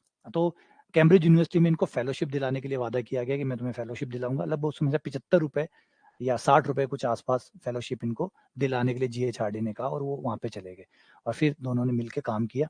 कुछ जीएचआरडी के बीच में और रामानुजन के बीच में कुछ विवाद होते थे। विवाद इसलिए होते थे कि जीएचआरडी जो थे वो प्रूफ पे बहुत विश्वास करते थे। वो रिगोरस प्रूफ पे बहुत विश्वास करते थे। जबकि रामानुजन जो थे वो इनसाइट पे ज़्यादा विश्वास करते थे। रामानुजन को क्या होता था, जैसे क्वेश्चन दिखा और क्वेश्चन का उत्तर दिमाग में दिख जाता था और सीधा उत्तर लिखते थे। वो प्रूफ नहीं लिखते थे। वो प्रूफ नहीं लिखते थे, वो सीधा उत्तर लिख देते थे। वो कहते थे मुझे इंट्यूशन आ गया, मुझे इनसाइट आ गया। तो आपने अगर a man who new infinity movie देखोगे, तो आपको थोड़ा-सा उनमें थोड़ा-सा झगड़ा होता हुआ नज़र आएगा। जब लगातार हार्डी जो है वो प्रेशराइज़ करते हैं कि देखो मैं मानता हूँ कि तुम्हें इनसाइट आता है, लेकिन किसी दूसरे आदमी को इनसाइट थोड़ी आएगा। दूसरे को कैसे पता चलेगा कि ये सही है या गलत है? भई किसी को सही या गलत परखने के लिए पहले आपको सारा प्रूफ तो देखना होगा ना। बाकी लोग कैसे प्रूव करेंगे? बाकी लोगों को कैसे समझ में आएगा कि तुम्हारा काम सही था या गलत था? तो ज़रूरी है कि तुम इसके प्रूफ दो। तो जीएच हार्डी ने रामानुजन को मनाया इस बात के लिए कि वो इनके प्रूफ दे। तो आप देखोगे, आपको एक छोटा-सा रूप दिखाता हूँ इनके, कि किस तरीके से ये अपने आंसर को लिखा करते हैं। देखिए, एक छोटा-सा एग्ज़ाम्पल है ये इस बात का, 1, 2, 3 और सीधा आंसर, सीधा आंसर, कुछ नहीं। इफ अगर ये सत्य है, तो ये आंसर है। कहाँ है प्रूफ? कोई प्रूफ नहीं है। और आपको याद है वो टैक्सी नंबर जिसको कहा करते थे, यही वो टैक्सी नंबर है। 1729 जिसको टैक्सी नंबर कहते हैं, वो इनका इस पेपर में आया था, 9 क्यूब प्लस 10 क्यूब बराबर 12 क्यूब प्लस 1 क्यूब। है ना? जब रामानुजन हॉस्पिटल में थे, जब जीएचआरडी उनसे मिलने गए थे, तो उन्होंने कैब का नंबर पूछा था कि आप जिस कैब से आए उसका नंबर क्या है? तो उन्होंने कहा 1729। उन्होंने कहा 1729, उन्होंने कहा एक बस नॉर्मल नंबर है। बोले नॉर्मल नंबर नहीं है, 1729 हमारे नेचुरल नंबर का वो पहला नंबर है जिसको 2 नंबरों के क्यूब के रूप में लिखा जा सकता है। इससे पहले किसी भी नंबर को आप 2 नंबरों की क्यूब, हाँ, एक सिंगल नंबरों की क्यूब के रूप में तो लिख सकते हैं, लेकिन 2 नंबरों की क्यूब के रूप में 2 तरीके से नहीं लिख सकते। ये पहला नंबर है, तो बड़ा स्पेशल हो जाता है ये। तो लिटिलवुड ने कहा भी था कि अ, रामानुजन के लिए जो नंबर्स हैं, हर नेचुरल नंबर जो पॉजिटिव इंटीजर है, वो ऐसे है जैसे फैमिली का नंबर है। फैमिली का, जैसे मेरा मामा है जिसके बारे में मैं बहुत कुछ जानता हूँ, मेरा चाचा है जिसके बारे में बहुत कुछ जानता हूँ, तो उन्हें भी हर नंबर के बारे में पता है। 6 के बारे में जानता हूँ, 7 के बारे में जानता हूँ, 8 के बारे में जानता हूँ। हर नंबर को इतना बारीकी से जानते थे वो। मतलब जैसे एक रिलेशनशिप में हो। तो ये इस तरीके से प्रूफ, अभी भी आप इस प्रूफ को देख लीजिएगा, आप कतई इसको समझ नहीं पाएँगे कि ये कैसे आया। बस उनका कहना ये था कि मुझे इनसाइट मिलता है, अपने जो भगवान हैं, जिसको वो मानते थे नामागिरी जी, उनके बारे में वो कहते थे कि मुझे ईश्वर दिखते हैं और वो मुझे बताते हैं, मैं लिख देता हूँ, मुझे इनसाइट मिल जाता है मुझे। तो ये ठीक था, और ये बात सिर्फ रामानुजन तक नहीं थी, उनकी माताजी तक भी थी। माताजी को भी जो नामागिरी देवता थे वो दिखा करते थे। जब रामानुजन को कैम्ब्रिज के लिए बुलाया गया था, तो उन्होंने जाने से मना कर दिया था, क्योंकि वहाँ का रहन-सहन अलग था। तो उन्हें, क्योंकि उस समय धर्म बहुत प्रबल हुआ करता था, लोग धर्म को बहुत ज़्यादा रिलीजियस थे। और साउथ इंडियन में आप देखोगे भी रिलीजियस बहुत ज़्यादा सख्ताई से पालन किया जाता है, वो थोड़ी कठोरता होती है पालन करने में। तो रामानुजन की फैमिली भी इस बात को लेके सख्त थी कि अगर वो वहाँ जाएगा तो मांस-मच्छी खाएगा, धर्म से दूर हो जाएगा। तो माताजी जो थी वो लगातार मना कर रही थी। लेकिन एक दिन सपने में नामागिरी जी आए और उन्होंने अपनी माता को कहा कि भई नहीं, तुम जाने दो इसको और अपने जीवन के जो चीज़ें हैं उसे करने दो, रोको मत इसे। तो फिर दूसरे दिन माताजी ने उठ के उनको अनुमति दे दी कि वो जाए और अपना काम पूरा करे। तो इस तरीके से वो आगे गए, और जीवन बीमारियों से बहुत जूझता रहा। बीमारियाँ बहुत ज़्यादा रही, बहुत सारी बीमारियाँ जो है वो परेशान करती रही। बचपन में लगभग बीमार रहते थे, फिर जब शादी हुई, शादी इनकी बहुत छोटी-सी उम्र में हो गई, तो उस समय बहुत छोटी उम्र में हो जाती थी शादी। आज भी अगर आप कई गाँवों के हिस्से में जाएँगे तो शादियाँ बहुत जल्दी हो जाती है। जब ये खुद 21 या 22 साल के थे, तब इनकी शादी इनसे 10 साल छोटी 12 साल की लड़की थी जानकी, जिससे इनकी शादी हो गई थी। तो खुद 22 साल के थे और 12 साल की लड़की से शादी हो गई, लेकिन फिर जो गोना-वोना होता है, वो फिर 16 या 18 साल की उम्र में होता था। फिर वो हुआ, तो इस तरीके से लगातार चलता रहा, फिर उससे भी बीमारियाँ आती चली गई और पूरा जीवन बीमारियों में चला। और जब इंग्लैंड गए, तो इंग्लैंड में भी बीमार पड़ने का सबसे बड़ा कारण ये था कि एक तो ये हर तरह का खाना नहीं खाते थे। जैसे मैंने कहा कि नॉन-वेज नहीं खाएँगे, इस टाइप का ही खाना खाएँगे, ये खाएँगे, लिमिटेड खाने के जो रिसोर्सेज़ थे, वो बहुत लिमिटेड थे। इस वजह से उस सर्दी के अंदर ब्रिटेन की जो ठंड है, उसका जो मौसम है, उसके क्लाइमेट के लिए जो खाना चाहिए था, जो प्रोटीन चाहिए था, जितना विटामिन्स की ज़रूरत थी, वो नहीं मिल पा रही थी। उससे शरीर कमज़ोर होता चला गया, ट्यूबरक्लोसिस जो टीबी होता है, वो बीमारी हो गई और फिर लगातार वो उससे जूझते ही रहे और लास्ट में लगभग सन 2000 के 1920 के अंदर इनकी डेथ हो गई। हाँ, डेथ वापस इंडिया में आने के बाद ही हुई थी इनकी, तो ये इनका पूरा जीवन का चक्र रहा। लेकिन जो इसमें एक चीज़ जो आपको पूरे जीवन में मिलेगी, वो थी गरीबी। पूरे जीवन भर गरीबी से जूझते रहे। ऐसा नहीं कि लोग मदद करने नहीं आए, मदद करने आए, लेकिन पर्याप्त मदद पूरे जीवन में कभी नहीं मिल पाई। पर्याप्त मदद जो है वो नहीं मिल पाई। हाँ, अपनी जो गणित के बल पे है, इन्होंने बहुत इनको लगातार फेलोशिप लगभग 3-4 बड़े कॉलेजों से मिली है। आप रॉयल सोसाइटी, सबसे छोटी उम्र में ये रॉयल सोसाइटी के मेंबर बने थे। आज तक मानव इतिहास में अभी तक कोई भी रॉयल सोसाइटी का मेंबर इतनी छोटी उम्र में नहीं बना, जितनी छोटी उम्र में रामानुजन बने। क्योंकि रामानुजन का काम ऐसा था कि अगर कोई एक बार देख लेता था, तो फिर उसके बाद तो वो बोलने लायक नहीं रहता था। वो समझ ही नहीं पाता था कि ये किस लेवल पे है। लिटिल वुड, और अगर हम, इनका एक टीचर और थे, एक इनके कलीग थे नेवेली, वो कहते थे कि ये जो है ना, ये एक जैकोबी है। जैकोबी का नाम सुना होगा आपने। जैकोबी जो थे वो मैथमेटिशियन थे, और जैकोबी बिल्कुल रामानुजन की तरह थे, अलग सोच विचार वाले, खुद से चीज़ों को बनाने वाले, खुद से। अगर जैकोबी के बारे में कभी आप लोगों ने, कभी मैंने क्लास में पढ़ाया और बताया हो आप लोगों को, जैकोबी भी बिल्कुल एकदम एक नई दिशा में चलने वाले गणितज्ञ थे। वो हर चीज़ को खुद से बनाते थे, खुद से। उनको एक आदत थी, ये चीज़ नहीं, ये मेरे तरीके से बनेगी, ये मेरे तरीके से बनेगी। जैसे रामानुजन खुद से बनाते थे, वैसे जैकोबी भी खुद से बनाते थे। तो जैकोबी बहुत इस तरीके से माने जाते हैं, मैथ में इनका बहुत ऊँचा स्थान है, ऊँचा कद है जैकोबी का। तो लिटिल वुड या जो नेवेली थे, वो कहा करते थे कि ये नेक्स्ट जैकोबी है।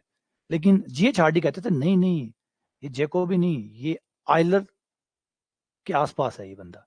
क्योंकि आइलर आज हमारे मैथमेटिक्स में अगर किसी का कद सबसे हाईएस्ट लेवल पे है, ऊपर, सबसे ऊपर किसी का कद अगर दे सकें, अगर हम लिस्ट बनाएँ और टॉप 1 पे अगर किसी गणितज्ञ को रखें, तो वो है लियोनार्ड आइलर। तो आइलर के समकक्ष जीएच हार्डी मानते थे कि ये जो है, ये आइलर है। ये आइलर है, ये इंडिया का आइलर है। तो ये उस समय आप सोच सकते हैं कि इसका मतलब क्या समझ रही होगी, क्या गणित की क्वालिटी रही होगी जिसे आप आइलर के समकक्ष रख रहे हो। यानी आप टॉप मोस्ट दे रहे हो। शायद हो सकता है कि अगर वो जीवन में आगे बढ़ते या सही से उनको दिशा मिलती, जीनियस थे, लेकिन जीनियस में भी एक चीज़ याद रखिए, मार्गदर्शन बहुत इम्पोर्टेंट होता है। अगर आपको समय पे मार्गदर्शन नहीं मिला, आज अगर आप आइलर की बात करें या आप न्यूटन की बात करें, तो इन्हें समय-समय पे वो पर्याप्त संसाधन मिले थे।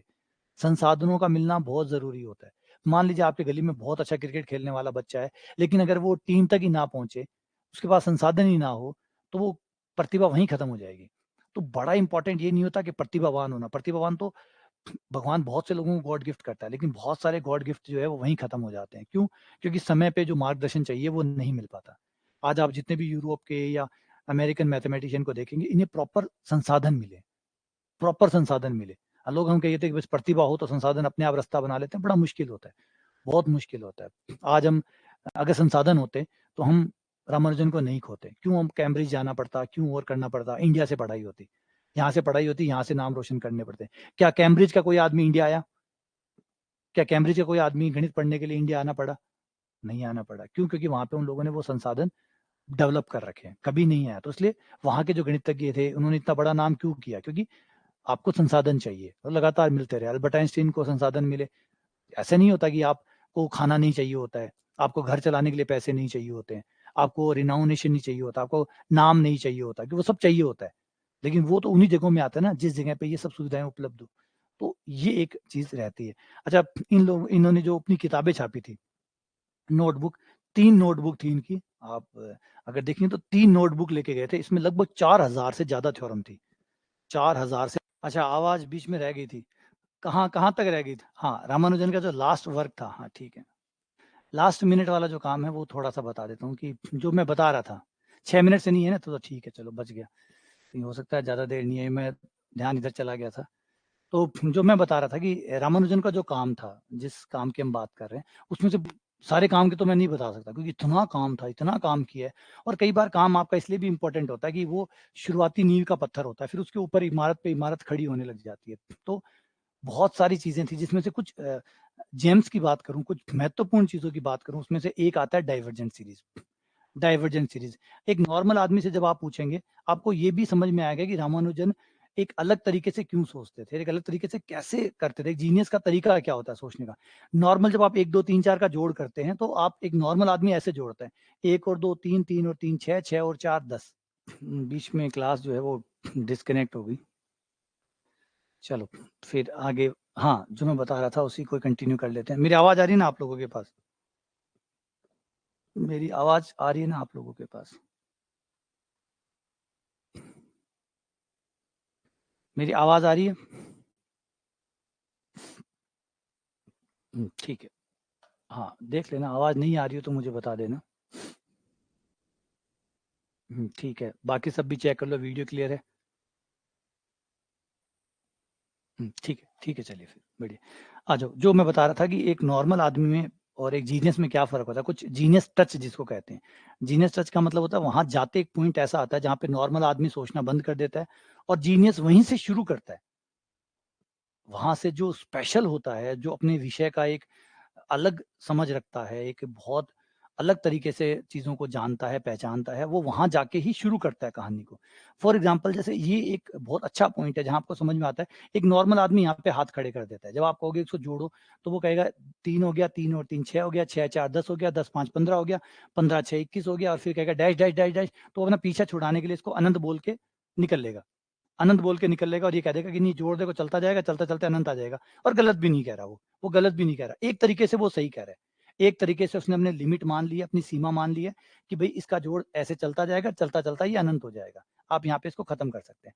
लेकिन जो जीनियस है वो यहाँ नहीं रुकता। बस यही तो फ़र्क होती है ना कि यहाँ कौन कहाँ रुकता है, कौन कहाँ हार मानता है, कौन कहाँ पे बैठ जाता है, रुक जाता है, ठहर जाता है, बस यहाँ से शुरू होता है। लेकिन रामानुजन ने ऐसा नहीं सोचा, रामानुजन ने इसके आगे कदम बढ़ाया। इसके एक कदम आगे बढ़ाया, तो इन सीरीज को डाइवर्जेंट कहा जाता था, जिनका नेचुरली जोड़ तो अनंत होता है। अगर आप नेचुरल तरीके से, जो आपका तरीका है, मेन तरीका जो है, अगर आप उससे जोड़ेंगे तो इनका जोड़ अनंत आएगा। तो इनको कहते हैं डाइवर्जेंट सीरीज। लेकिन बात यह है कि इनका जोड़ अनंत तो आता है, लेकिन क्या कोई और तरीका हो सकता है जिससे इनको जोड़ा जा सके? रिपीट कर रहा हूं, एक तरीके से तो नहीं जोड़ा जा सकता, क्योंकि एक इनका जोड़ अनंत आता है। आप वाले तरीके से, जो मूल तरीका है आपका, अगर उस तरीके से जोड़ोगे तो उसका जोड़ अनंत आएगा। लेकिन क्या किसी और तरीके से नहीं जोड़ा जा सकता। तो बस रामानुजन को यही तो मैंने कहा ना, यहाँ पे जाके उन्होंने सोचा कि वो तरीका, अगर नॉर्मली हम तो एक ही तरीका पकड़ के बैठ जाते हैं कि जोड़ ऐसे ही होता है मतलब ऐसे ही होता है, इसके अलावा कुछ और तरीका नहीं होता। लेकिन रामानुजन ऐसे कहाँ रुकने वाले थे, उन्होंने कहा नहीं, तो एक और तरीके से भी जोड़ा जा सकता है। और उन्होंने एक नया तरीका डेवलप किया जिसको रामानुजन सम कहा। यूं समझिए कि आपने अब दुनिया में दो प्रकार के जोड़ बना दिए। एक प्रकार का जोड़ जो सदियों से चलता आ रहा है, एक वो जोड़ जो रामानुजन के द्वारा बनाया गया, रामानुजन सम इसको कहा गया। ये रामानुजन सम कहलाता है। बहुत उम्दा तरीका है, बहुत गजब तरीका है। जब आप कॉम्प्लेक्स फंक्शन पढ़ते हैं तो उसमें एक टॉपिक आता है एनालिटिक कंटिन्यूएशन। एनालिटिक कंटिन्यूएशन, तो एनालिटिक कंटिन्यूएशन का जो आइडिया है वो एक्चुअली दिया गया था रीमान के द्वारा, है ना। ब्रेन हेड रीमान का नाम सुना होगा आपने। रीमान के द्वारा एनालिटिक कंटिन्यूएशन का नाम दे। एनालिटिक कंटिन्यूएशन में आप सीमाओं को लांग जाते हैं, आप अपने फंक्शन की जो सीमाएं होती है उसको लांग जाते हैं और लांग कर एक अलग जगह चले जाते हैं और वहां जाके आप कुछ और बड़ा कर सकते हैं। जैसे यूं है कि जो आप पृथ्वी पे कर सकते हैं, मान लीजिए वो नहीं कर सकते, तो आप मंगल के पे चले गए और वहां जाके आपने वो चीजें कर ली। तो बड़ा कमाल का आइडिया एनालिटिक कंटिन्यूएशन का। उसके ऊपर इन्होंने ये प्रूफ किया। और इसको जेटा फंक्शन भी आपने एक नाम और सुना होगा, रीमान जेटा फंक्शन। रीमान का जेटा फंक्शन, रीमान जेटा फंक्शन, इसे रीमान जेटा फंक्शन कहते हैं। और रीमान जेटा फंक्शन की वैल्यू -1 पर -1/12 आती है। तो ये उसके जरिए होता है रीमान। थोड़ा एडवांस है, थोड़ा काफी अलग है। पहले आपको आपका जो पुराना जोड़ है उसको समझना होगा कि उसमें वो क्या है, वो कैसे काम करता है और वो क्यों नहीं कर पा रहा है, यहाँ पे वर्क क्यों नहीं कर पा रहा है। फिर आपको इसकी सीमाओं को लांघना होगा, क्योंकि पहले आप उस नियम को नहीं समझेंगे कि वहां क्या कमी थी, क्या सुधार किया जा सकता था, तब तक आपको एनालिटिक कंटिन्यूएशन नहीं समझ में आएगा, तब तक आपको ये वाला जोड़ नहीं समझ में आएगा। इस जोड़ को आप व्युत्पन्न तो कई तरीके से कर सकते हैं। कई बार आप यूट्यूब पे जाएंगे तो बहुत सारे फालतू फालतू घटिया घटिया तरीके हैं जिससे आप -1/12 ला सकते हैं, देखे होंगे आपने यूट्यूब पे। लेकिन वो याद रखिए, वो सारे के सारे घटिया तरीके हैं। वो जो तरीके अगर आप यूज करें तो उस तरीकों से -1/12 भी आ जाएगा, तो आप माइनस का 1/8 भी निकाल सकते हैं, क्योंकि वो तरीके फालतू है। जो एकदम सॉलिड तरीका ना, क्योंकि गणित देखिए, गणित प्योर है, शुद्ध रूप है, रिगोरस है, वो एकदम ठोस है। वो मजाक नहीं है कि आपने ऐसे ऐसे थोड़ा बहुत जुगाड़ किया और आंसर निकाल दिया। जुगाड़ नहीं है, -1/12 जुगाड़ नहीं है, -1/12 ठोस आधार है। तो इसके लिए पहले आपको पूरा आधार को समझना होगा, वरना हजारों सवाल पैदा हो जाएंगे इसको लेके। माइनस कैसे आया, प्लस वाले माइनस कैसे हो गए, बट्टे में कैसे आ गया। तो पहले उसको समझोगे तब आएगा। उसके बाद में और भी बहुत सारे रिजल्ट है। इसमें एक था मॉड्यूलर फॉर्म।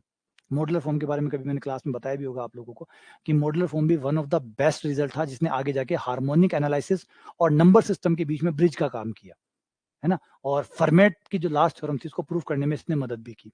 उसके बाद में इन्होंने पार्टीशन के ऊपर काम किया। पार्टीशन का मतलब होता है एक नंबर को कितने तरीके से आप लिख सकते हैं, जोड़ के रूप में कितने तरीके से लिख सकते हैं। जैसे 5 है, 5 को एक एक करके 5 बार जोड़ लो, 3 बार 1 कर दो, 1 बार 2 कर दो, 1 बार 3, 1 बार 2 कर दो, 1 बार 3 और 2 बार 1 कर दो, 1 बार 4 और 1 बार 1 कर दो। तो आप कितने तरीके से एक नंबर को पार्टीशन कर सकते हैं, इसे पार्टीशन थ्योरी कहते हैं, जो अपने आप में एक ब्रांच है। ये ब्रांच रामानुजन से शुरू हुई थी और आज हम इसे एटीएम में काम में लेते हैं। एटीएम में जब आप 5,000 रुपए डालते हैं तो एटीएम उसको पार्टीशन करता है कि 5,000 में से कितने 500 के नोट लगेंगे, कितने 2,000 के लगेंगे, कितने 100 के लगेंगे। ये पार्टीशन होता है ना। अगर 2,000 के नोट नहीं है तो फिर दूसरे पार्टीशन पे चला जाता है, 500 वाले पे। तो उसके अंदर जो पूरा सिस्टम, जो अल्गोरिथम है, वो पार्टीशन पे काम करती है। उसके बाद में इन्होंने एक, रामानुजन ने एक दावा किया था कि वो प्राइम नंबर को काउंट करने का फॉर्मूला उनके पास है, क्योंकि प्राइम नंबर को काउंट करने का फॉर्मूला आज तक हमारे पास नहीं है। तो प्राइम नंबर को काउंट करने का उन्होंने कहा कि मेरे पास एक तरीका है, जो आगे जाके गलत साबित हुआ। लेकिन उसने एक शुरू, गणित में गलत, देखिए विज्ञान में गलत होना बहुत अच्छी बात है, इसमें बुरा नहीं होता। ये वही चीज, ये ब्रांच वही है। इस ब्रांच में सेलिब्रेशन होता है। जब आप गलत साबित होते हैं तो सेलिब्रेशन होता है, क्योंकि गलत आप तभी साबित होंगे जब कुछ और अच्छा मिल रहा होगा। गलत साबित करने के लिए अगर कोई आ रहा है तो वो और अच्छी थ्योरी लेके आ रहा है। न्यूटन को बिल्कुल भी इस बात का तकलीफ नहीं होगी कि आइंस्टाइन ने उन्हें गलत साबित कर दिया। वो खुश होंगे, क्यों? क्योंकि आइंस्टाइन ने अगर उन्हें गलत साबित किया है तो इसका मतलब उनसे बढ़िया थ्योरी वो लेके आए होंगे, उससे ज्यादा जबरदस्त थ्योरी लेके आए होंगे। और आगे जाके क्वांटम मैकेनिक्स ने अगर अल्बर्ट आइंस्टाइन को गलत साबित किया तो उनको भी कोई प्रॉब्लम नहीं है, क्योंकि गणित का विकास का क्रम यही है। ऐसे ही गणित आगे बढ़ती है, ऐसे ही विज्ञान आगे बढ़ता है। यहाँ पे गलत होना भी एक जश्न के जैसा नहीं है कि आप जश्न मना रहे हैं कि गलत साबित हो गया। क्यों? क्योंकि कुछ बड़ा आया होगा, कुछ और बेहतर, कुछ और ज्यादा सही अब आया होगा, जिसने मुझे रिप्लेस किया होगा। तो उसके बाद में इन्होंने एक लैंडनाउ रामानुजन कांस्टेंट आता है जो कि बहुत यूजफुल है, वो आया। मोक थीटा फंक्शन आया, थीटा फंक्शन आया, रामानुजन प्राइम बनाया, मॉक थीटा फंक्शन जो भी बता रहा था वो है, एक रामानुजन की सेटो सीरीज है वो आती है, एक रामानुजन का जो सोल्डिंगर कांस्टेंट है वो आता है। इस तरीके से कई रिजल्ट है जो रामानुजन के बहुत फेमस रहे। ये मैं वो बता रहा हूँ जो जेम्स है, सिर्फ वो बता रहा हूँ जो जेम्स है। इसमें वो अ, सारी थ्योरम तो मैं बता ही नहीं सकता, पूरा दिन लग जाएगा बताने के लिए। और सिर्फ वो बता रहा हूँ जो जिनका उपयोगिता आज हम समझ पा रहे हैं और समझ में आ रहा है कि ये कितनी इंपॉर्टेंट है। बहुत सारी चीजें तो ऐसी है जिसको अभी तक हम समझ ही नहीं पाए, कई तो चीजें अनसॉल्व पड़ी है।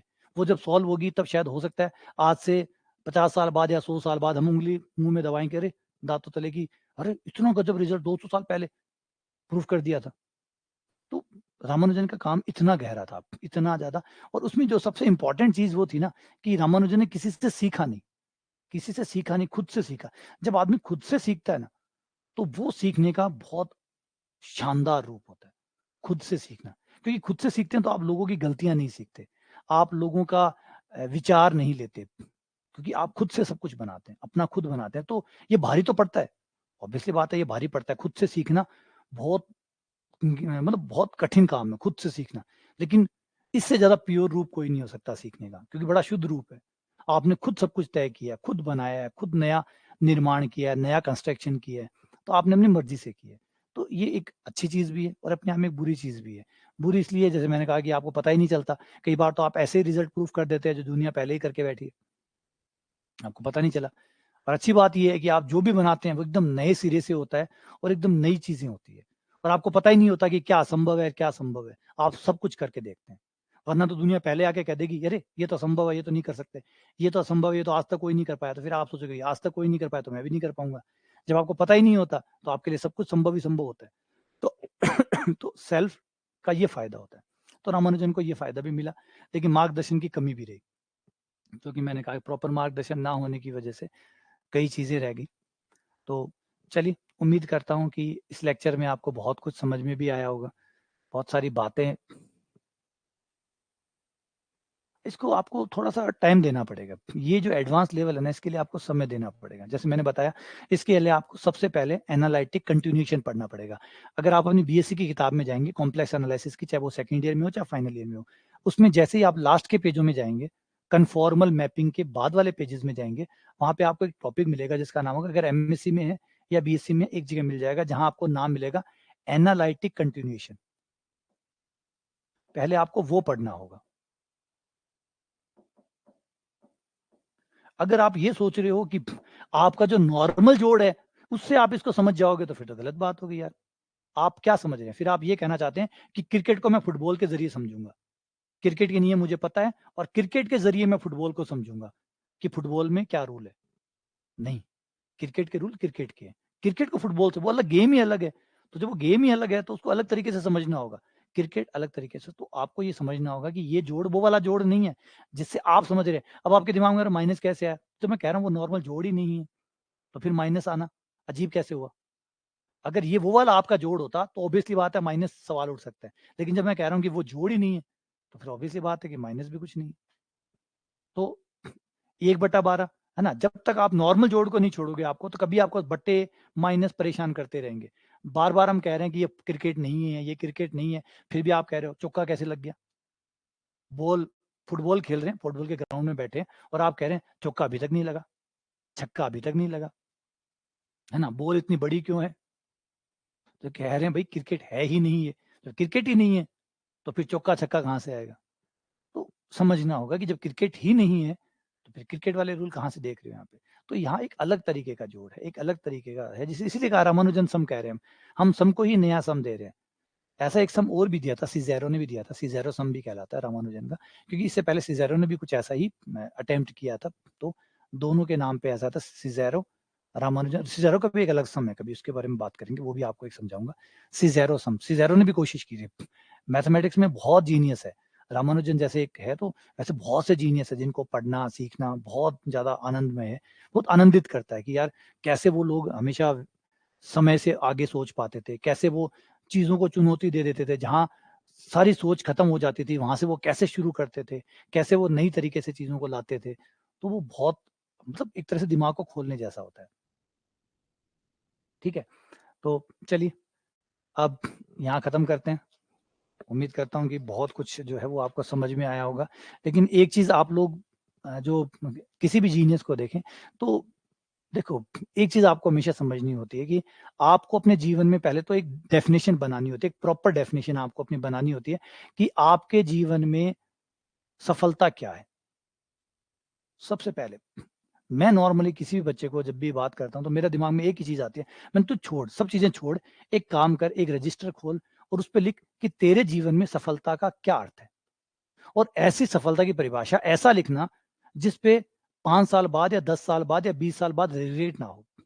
5 या 10 या 20 साल बाद आपको इस बात पे रिग्रेट ना हो और ये ना कहो कि मैं परिभाषा चेंज करना चाहता हूँ, मैं परिभाषा बदलना चाहता हूँ। तो 1 दिन लो, 2 दिन लो, 2 महीने लो, 6 महीने लो, लेकिन पहले सफलता की अपनी एक परिभाषा बनाओ कि क्या है आपके लिए सफलता? रामानुजन को अगर आप नॉर्मली देखेंगे तो कोई सफलता उस पैमाने पे नहीं है, जो नॉर्मल समाज का पैमाना होता है। क्या उन्होंने अपनी ज़िंदगी में बहुत पैसा कमाया? नहीं। क्या उनका पारिवारिक जीवन सुखमय रहा? नहीं। क्या रहा? जवाब है नहीं। क्या उन्हें जीते जी वो सम्मान, वो चीज़ें मिल पाई? जवाब है नहीं। क्या वो डिप्रेशन से बच पाए? नहीं, वो डिप्रेशन में रहे। एक अच्छा खासा दौर उनका डिप्रेशन में रहा, इवन सुसाइडल भी रहे वो बीच में एक बार, जब पुलिस ने उनको पकड़ा भी सुसाइडल होने के लिए। पुलिस में भी वो गिरफ्तार हुए, बाद में हार्डी उन्हें छुड़ा के लाए।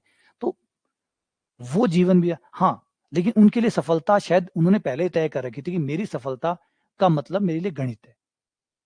तो अपने तरीके से वो सफल है। अगर हमारे नज़रिए से देखेंगे, समाज के नज़रिए से देखेंगे तो हम उन्हें असफल बोलेंगे, क्योंकि उनके जीवन में ऐसा कुछ था नहीं, कुछ बड़ा नहीं था। आज ठीक है, आज मूर्तियाँ लग रही है, आज वो हो रहा है, आज हम बर्थडे मना रहे हैं, आज सब कर रहे हैं। लेकिन आप अपनी जो सामाजिक परिभाषा है, पहले उस पे देखिए, तो लगेगा नहीं यार ये तो गड़बड़ हो गया। वो तो परिभाषा में नहीं सेट हो रही हमारी। उनके पास कार नहीं थी, उनके पास कार नहीं थी, बड़ा मकान नहीं था, अच्छी नौकरी नहीं थी, अच्छी नौकरी नहीं थी, अच्छा पारिवारिक संबंध परिवार चल नहीं पाया, छोटी उम्र में उनकी डेथ हो गई। तो याद रखिए कि लेकिन वो अपनी परिभाषा जो उनकी थी सफलता की, उस पे वो खरे थे। उनको गणित के साथ जीवन जीना था, गणित के साथ उन्होंने जीवन जिया। उनको गणित के साथ रहना था और जीवन भर रहना था और जीवन भर रहे। वो अपने जीवन में मोटा-मोटा समय अपने गणित को ही देते थे। उनका साथी गणित था और जीवन भर वो उसके साथ रहे। तो उनके लिए उनकी परिभाषा के अनुसार वो सही थे। तो यही इम्पोर्टेंट हो जाता है कि पहले आप खुद अपने लिए एक तय करें कि मेरे लिए सफलता क्या है? देखिए, बहुत इम्पोर्टेंट हो जाता है, क्योंकि एक के लिए जो सफलता है शायद दूसरे की नज़रिए में वो सफलता नहीं होती। आज जीनियस आप बनना चाहते हैं, लेकिन क्या ऐसा जीवन जीना चाहेंगे? अरे नहीं, नहीं सर, नहीं चाहिए ऐसा। नहीं चाहिए ऐसा कि आपके जीवन के बाद में आपकी मूर्तियाँ लगे या और लगे, क्या आप ऐसा जीवन चाहेंगे? जवाब है नहीं, नहीं सर, ऐसा नहीं चाहिए। तो पहले आप डिसाइड करो। ये कहानियाँ सुन के ज़्यादा मोटिवेट ऐसे ना हो जाइएगा। तो चलिए, लेकिन पहले सोचो कि क्या ये चाहिए आपको? क्या आप ऐसा बनना चाहते हैं? तो जवाब है नहीं। लेकिन ऐसा सिर्फ़ कौन बनना चाहेगा? वही जो सही में मैथ्स के प्रति इस तरीके से सोचता हो, जिसको मैथ इतनी पसंद हो, जिसे लगता हो कि मैथ को पढ़ना सीखना यही मेरे जीवन का लक्ष्य है, यही मेरा जीवन है, तो उसके लिए वो सफल है। रामानुजन के लिए उनका जीवन सर्वश्रेष्ठ था, बेस्ट हुआ, जो वो चाहते थे वो उन्हें मिला। लेकिन समाज की नज़रों में अलग है, क्योंकि वो तो मैंने जैसे बताया, हर किसी के लिए सफलता की परिभाषा अलग-अलग है। सही है, गलत है? तो पहले अपनी एक सफलता की परिभाषा डिफाइन करिएगा। मोटिवेशन के लिए बहुत जीनियस है, बहुत सारे लोग हैं, लेकिन आपको पहले अपने खुद का एक तय करना होता है। आपको एक दिशा तय करनी होती है कि मेरे लिए क्या सही है, मेरे लिए क्या गलत है, क्या मैं जीवन कैसे बिताना चाहता हूँ। समाज की परिभाषा के आधार पे सफलता को तय करूँगा या खुद की तय करूँगा? क्योंकि आपको एक तय तो करना पड़ेगा। कुछ तो आपको छोड़ना होगा और कुछ आपको मिलेगा। सब चीज़ें तो नहीं मिल सकती, किसी को नहीं मिल सकती। किसी को नहीं मिल सकती। लेकिन एक गौर करेंगे अगर आप, तो आज हम 137वाँ बर्थडे मना रहे हैं रामानुजन का। 137 साल बाद भी हम रामानुजन को याद कर रहे हैं। क्या आप मुझे बता सकते हैं कि जिस समय रामानुजन थे, उस समय दुनिया का सबसे अमीर आदमी कौन-सा था? उस समय दुनिया में सबसे अमीर आदमी कौन था? क्या आप उन लोगों की लिस्ट बता सकते हैं जिनके पास गाड़ी, मकान, सब कुछ था? क्या आप उन लोगों के नाम बता सकते हैं? जिन लोगों के पास सब कुछ था, जिन लोगों के पास बड़ी-बड़ी फैक्ट्रीज़ थी, जो दुनिया में बहुत कमाते थे, क्या उन लोगों के नाम बता सकते हैं? तो जवाब है आप नहीं बता सकते। लेकिन 137 साल बाद भी आपको रामानुजन याद है। आज तो 37 साल बाद में शायद उनकी याददाश्त हमारे दिमागों में और भी ज़्यादा मजबूत होती जाएगी समय के साथ। तो दुनिया में इस तरीके से भी आपको दुनिया को देखना होता है कि दुनिया में ये जो विचार होता है, ये जब आप दुनिया को देके जाते हैं तो आप हजारों सालों तक अमर रहते हैं, हजारों सालों तक। लेकिन आप सिर्फ कमा के जाते हैं तो सिर्फ आप अपने परिवार को भी याद नहीं रहते। अगर आप सिर्फ कमा के जाते हैं, पैसा बना के जाते हैं, बड़ी बड़ी बिल्डिंगें बना के जाते हैं, तो हो सकता है आपकी दूसरी पीढ़ी में आपका परिवार भी आपको भूल जाए। दुनिया तो छोड़िए, परिवार ही भूल जाए कि ये मेरे दादा परदादा थे या मेरे ये परदादा के परदादा थे। तो ये लेगेसी है, लेगेसी ऐसे ही बनती है। तो अब आपको लेगेसीज बनानी है, विरासत तैयार करनी है, या फिर आपको सिर्फ एक जीवन जीना है जिसमें गाड़ी घोड़ा मकान है, ऐसा कुछ है, तो पहले अपनी डिफाइन कर लो। कोई दिक्कत नहीं है, देखो यहाँ इस दुनिया में कोई सही तरीका नहीं है, कोई गलत तरीका नहीं है। It's your way, it's my way, but कोई भी सही और गलत नहीं है। समझ रहे? किसी के लिए ये जीवन गलत है, किसी के लिए जीवन सही है। तो ये इंपॉर्टेंट होता है, क्योंकि आपको किसी को, जब आप डेथ बेड पे होंगे तो आपको किसी को बताने की जरूरत नहीं है कि आपका जीवन सफलता या असफलता। उस समय सिर्फ आपको अपने आप को जवाब देना होता है कि मेरा जीवन सफल हुआ या नहीं हुआ। उस समय सिर्फ एक ही आदमी होता है जो आपके साथ होता है, वो होता है आप। और आपको खुद को जवाब देना होता है कि आपने ये जीवन सही तरीके से जिया या नहीं जिया। समझ रहे? तो ये इंपॉर्टेंट है, इसलिए हर छोटी उम्र के लिए ये इंपॉर्टेंट बन जाता है। जो मैं आपको इन सब के जरिए सिखाना चाहता हूँ, एक छोटा सा जो है, एक अपने जीवन के अंदर एक लक्ष्य जरूर बनाए, एक सफलता का एक सूत्र बनाए कि क्या चाहते हैं आप अपने जीवन से, क्या चाहते हैं। मुश्किल है, बहुत मुश्किल क्वेश्चन है ये, गणित के सवालों से भी लाखों गुना मुश्किल है ये बता पाना कि आपको क्या चाहिए। आप अपने जीवन की सफलता किसे कहेंगे? टाइम लगेगा, कोई दिक्कत नहीं। मैंने कहा 1 दिन 2 दिन 4 दिन का सवाल नहीं है ये। हो सकता है कि कई साल भी लग जाए इसके आंसर देने में, कोई बात नहीं। लेकिन आप अपनी कॉपी डायरी में कहीं पे एक बात लिख लीजिए कि आपके लिए सफलता की परिभाषा क्या है। आप शुरुआत में लिख के कट करके, क्योंकि आज जो भी आप सफलता की परिभाषा लिखेंगे, शायद हो सकता है 2 या 5 दिन बाद आपको दोबारा बदलनी पड़े, या 2 महीने बाद बदलनी पड़े, या 3 महीने बाद बदलनी पड़े, लेकिन धीरे-धीरे आप एक सही परिभाषा पे शायद पहुँच जाओ। सही परिभाषा पे आप पहुँच जाओ कि आप अपने जीवन से क्या चाहते हो। और बस वो जो चाहते हो, जब आपको वो मिल जाए, बस उसके लिए काम करो। नहीं, बिल्कुल, मैं कह रहा हूँ ना, ये मुश्किल सवाल है, आसान सवाल नहीं है। आज अगर आसान सवाल होता तो लोग हिमालय पे नहीं जाते। लोग हिमालय पे नहीं जाते, लोग पहाड़ों में नहीं जाते, लोग इस तरीके से घूमते नहीं, ऐसे हम चक्कर नहीं काट रहे होते, है ना? भगवान बुद्ध को घर से जो महल था, अपनी पत्नी को, अपने बच्चे को छोड़ के बाहर नहीं आना पड़ता। अगर ये सवाल इतने आसान होते, तो बाहर नहीं आना पड़ता। तो पहले ये ज़रूरी है, मैंने कहा ना ये बहुत इम्पोर्टेंट है। कई बार ये होता है कि समाज की परिभाषाएँ हमारे ऊपर हावी रहती है। हम समाज की परिभाषाओं से तय होते हैं कि सफलता क्या है, असफलता क्या है। समाज तो बदलता रहेगा, समाज तो बदलता रहेगा। कल आपको ऐसा लगेगा कि यार ये हमारे साथ ही हो गया, है ना? तो बैठ के अपने लिए जो आपको खुशी देता हो, जो आपको पैशन देता हो। देखिए रामानुजन ने वो किया, जो उनको पसंद था। अपनी ज़िंदगी आराम से जी सकते थे, आराम से अपनी पढ़ाई कर सकते थे, अपनी बीए पूरी करते, अपनी एमए पूरी करते, कहीं पे लेक्चर लग जाते, अपना घर चलाते, परिवार चलाते, जीवन को जीते। काहे लफड़े में पड़े गणित के? क्यों लफड़े में पड़े? क्या मिला? तो समझ रहे बातों को? ये मिला इनको कि इनको ये यही करना था, यही चाहते थे, इनके लिए यही था मायने, उन्होंने वो किया। तो ये इम्पोर्टेंट है, ठीक है ना? जैसे एक वादा, I do what I do, बस I do what I do, that's it. इसमें कोई ये बाहर से नहीं आना चाहिए कि उसने कहा इसलिए मैंने ऐसे किया, उसने किया इसलिए कहा मैं, बस I do what I do, बस दैट्स इट। यही है, मैं जो चाहता हूँ मैं बस करूँगा, जो मेरे लिए सही है, जो मुझे पता है, क्योंकि मुझसे ज़्यादा बेहतर मुझे कोई नहीं जानता। ये इंपॉर्टेंट रोल होता है।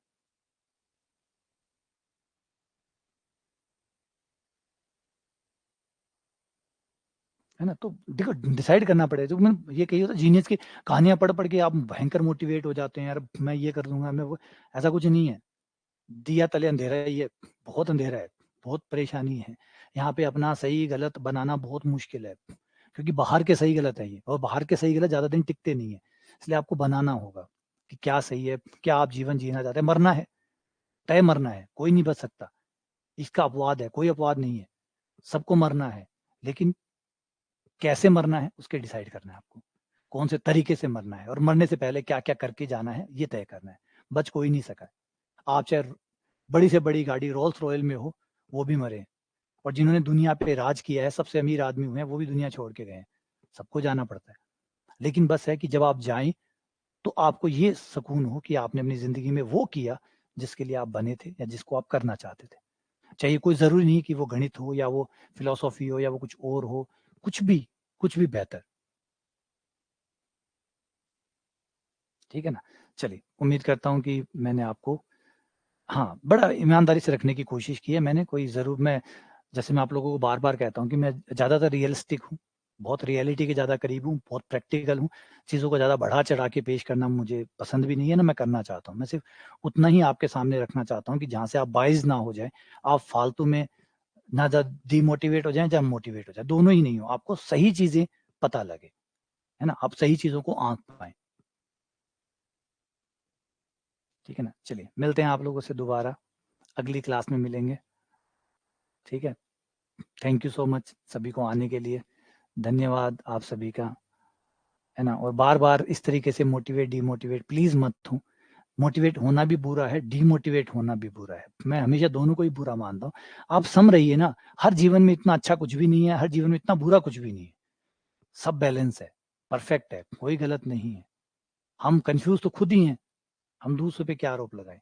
तो पहले हमें अपने आप को ठीक करना होगा, हमें इन लोगों की जो जीवन कथाएँ हैं, इनसे समझना होगा, जानना होगा और फिर सही दिशा चुननी होगी। हम भी महान हैं, कमी नहीं है हम में के अंदर। ऐसा नहीं है कि ये लोग महान थे, इन लोगों ने अपनी महानता पहचान ली। बस आप ये समझ पाएँगे, तो कहीं न कहीं इन लोगों ने अपनी महानता पहचान ली और अपनी महानता के साथ जुड़े रहे और हमने अपनी महानता को बार-बार बदलते रहे, चेंज करते रहे। हम अपनी महानता को बार-बार चेंज करते रहे। इसमें काम ये काम हमें बहुत पसंद था, बहुत अच्छा लगता था, बहुत कर सकते थे। हमने चेंज करके कुछ और कर लिया, कभी कुछ और कर लिया, कभी किसी ने कहा कि इसमें पैसा ज़्यादा बनेगा, हमने वो कर लिया और हम लगातार चेंज होते रहे। ये थोड़ी हमारी प्रॉब्लम होती है क्योंकि हम बहुत ज़्यादा इन्फ्लुएंस हो जाते हैं बाहर के लोगों से और ये इन्फ्लुएंस जो है वो हमें परेशान करता रहता है। तो ये हम ना हों। चलिए, थैंक यू सो मच।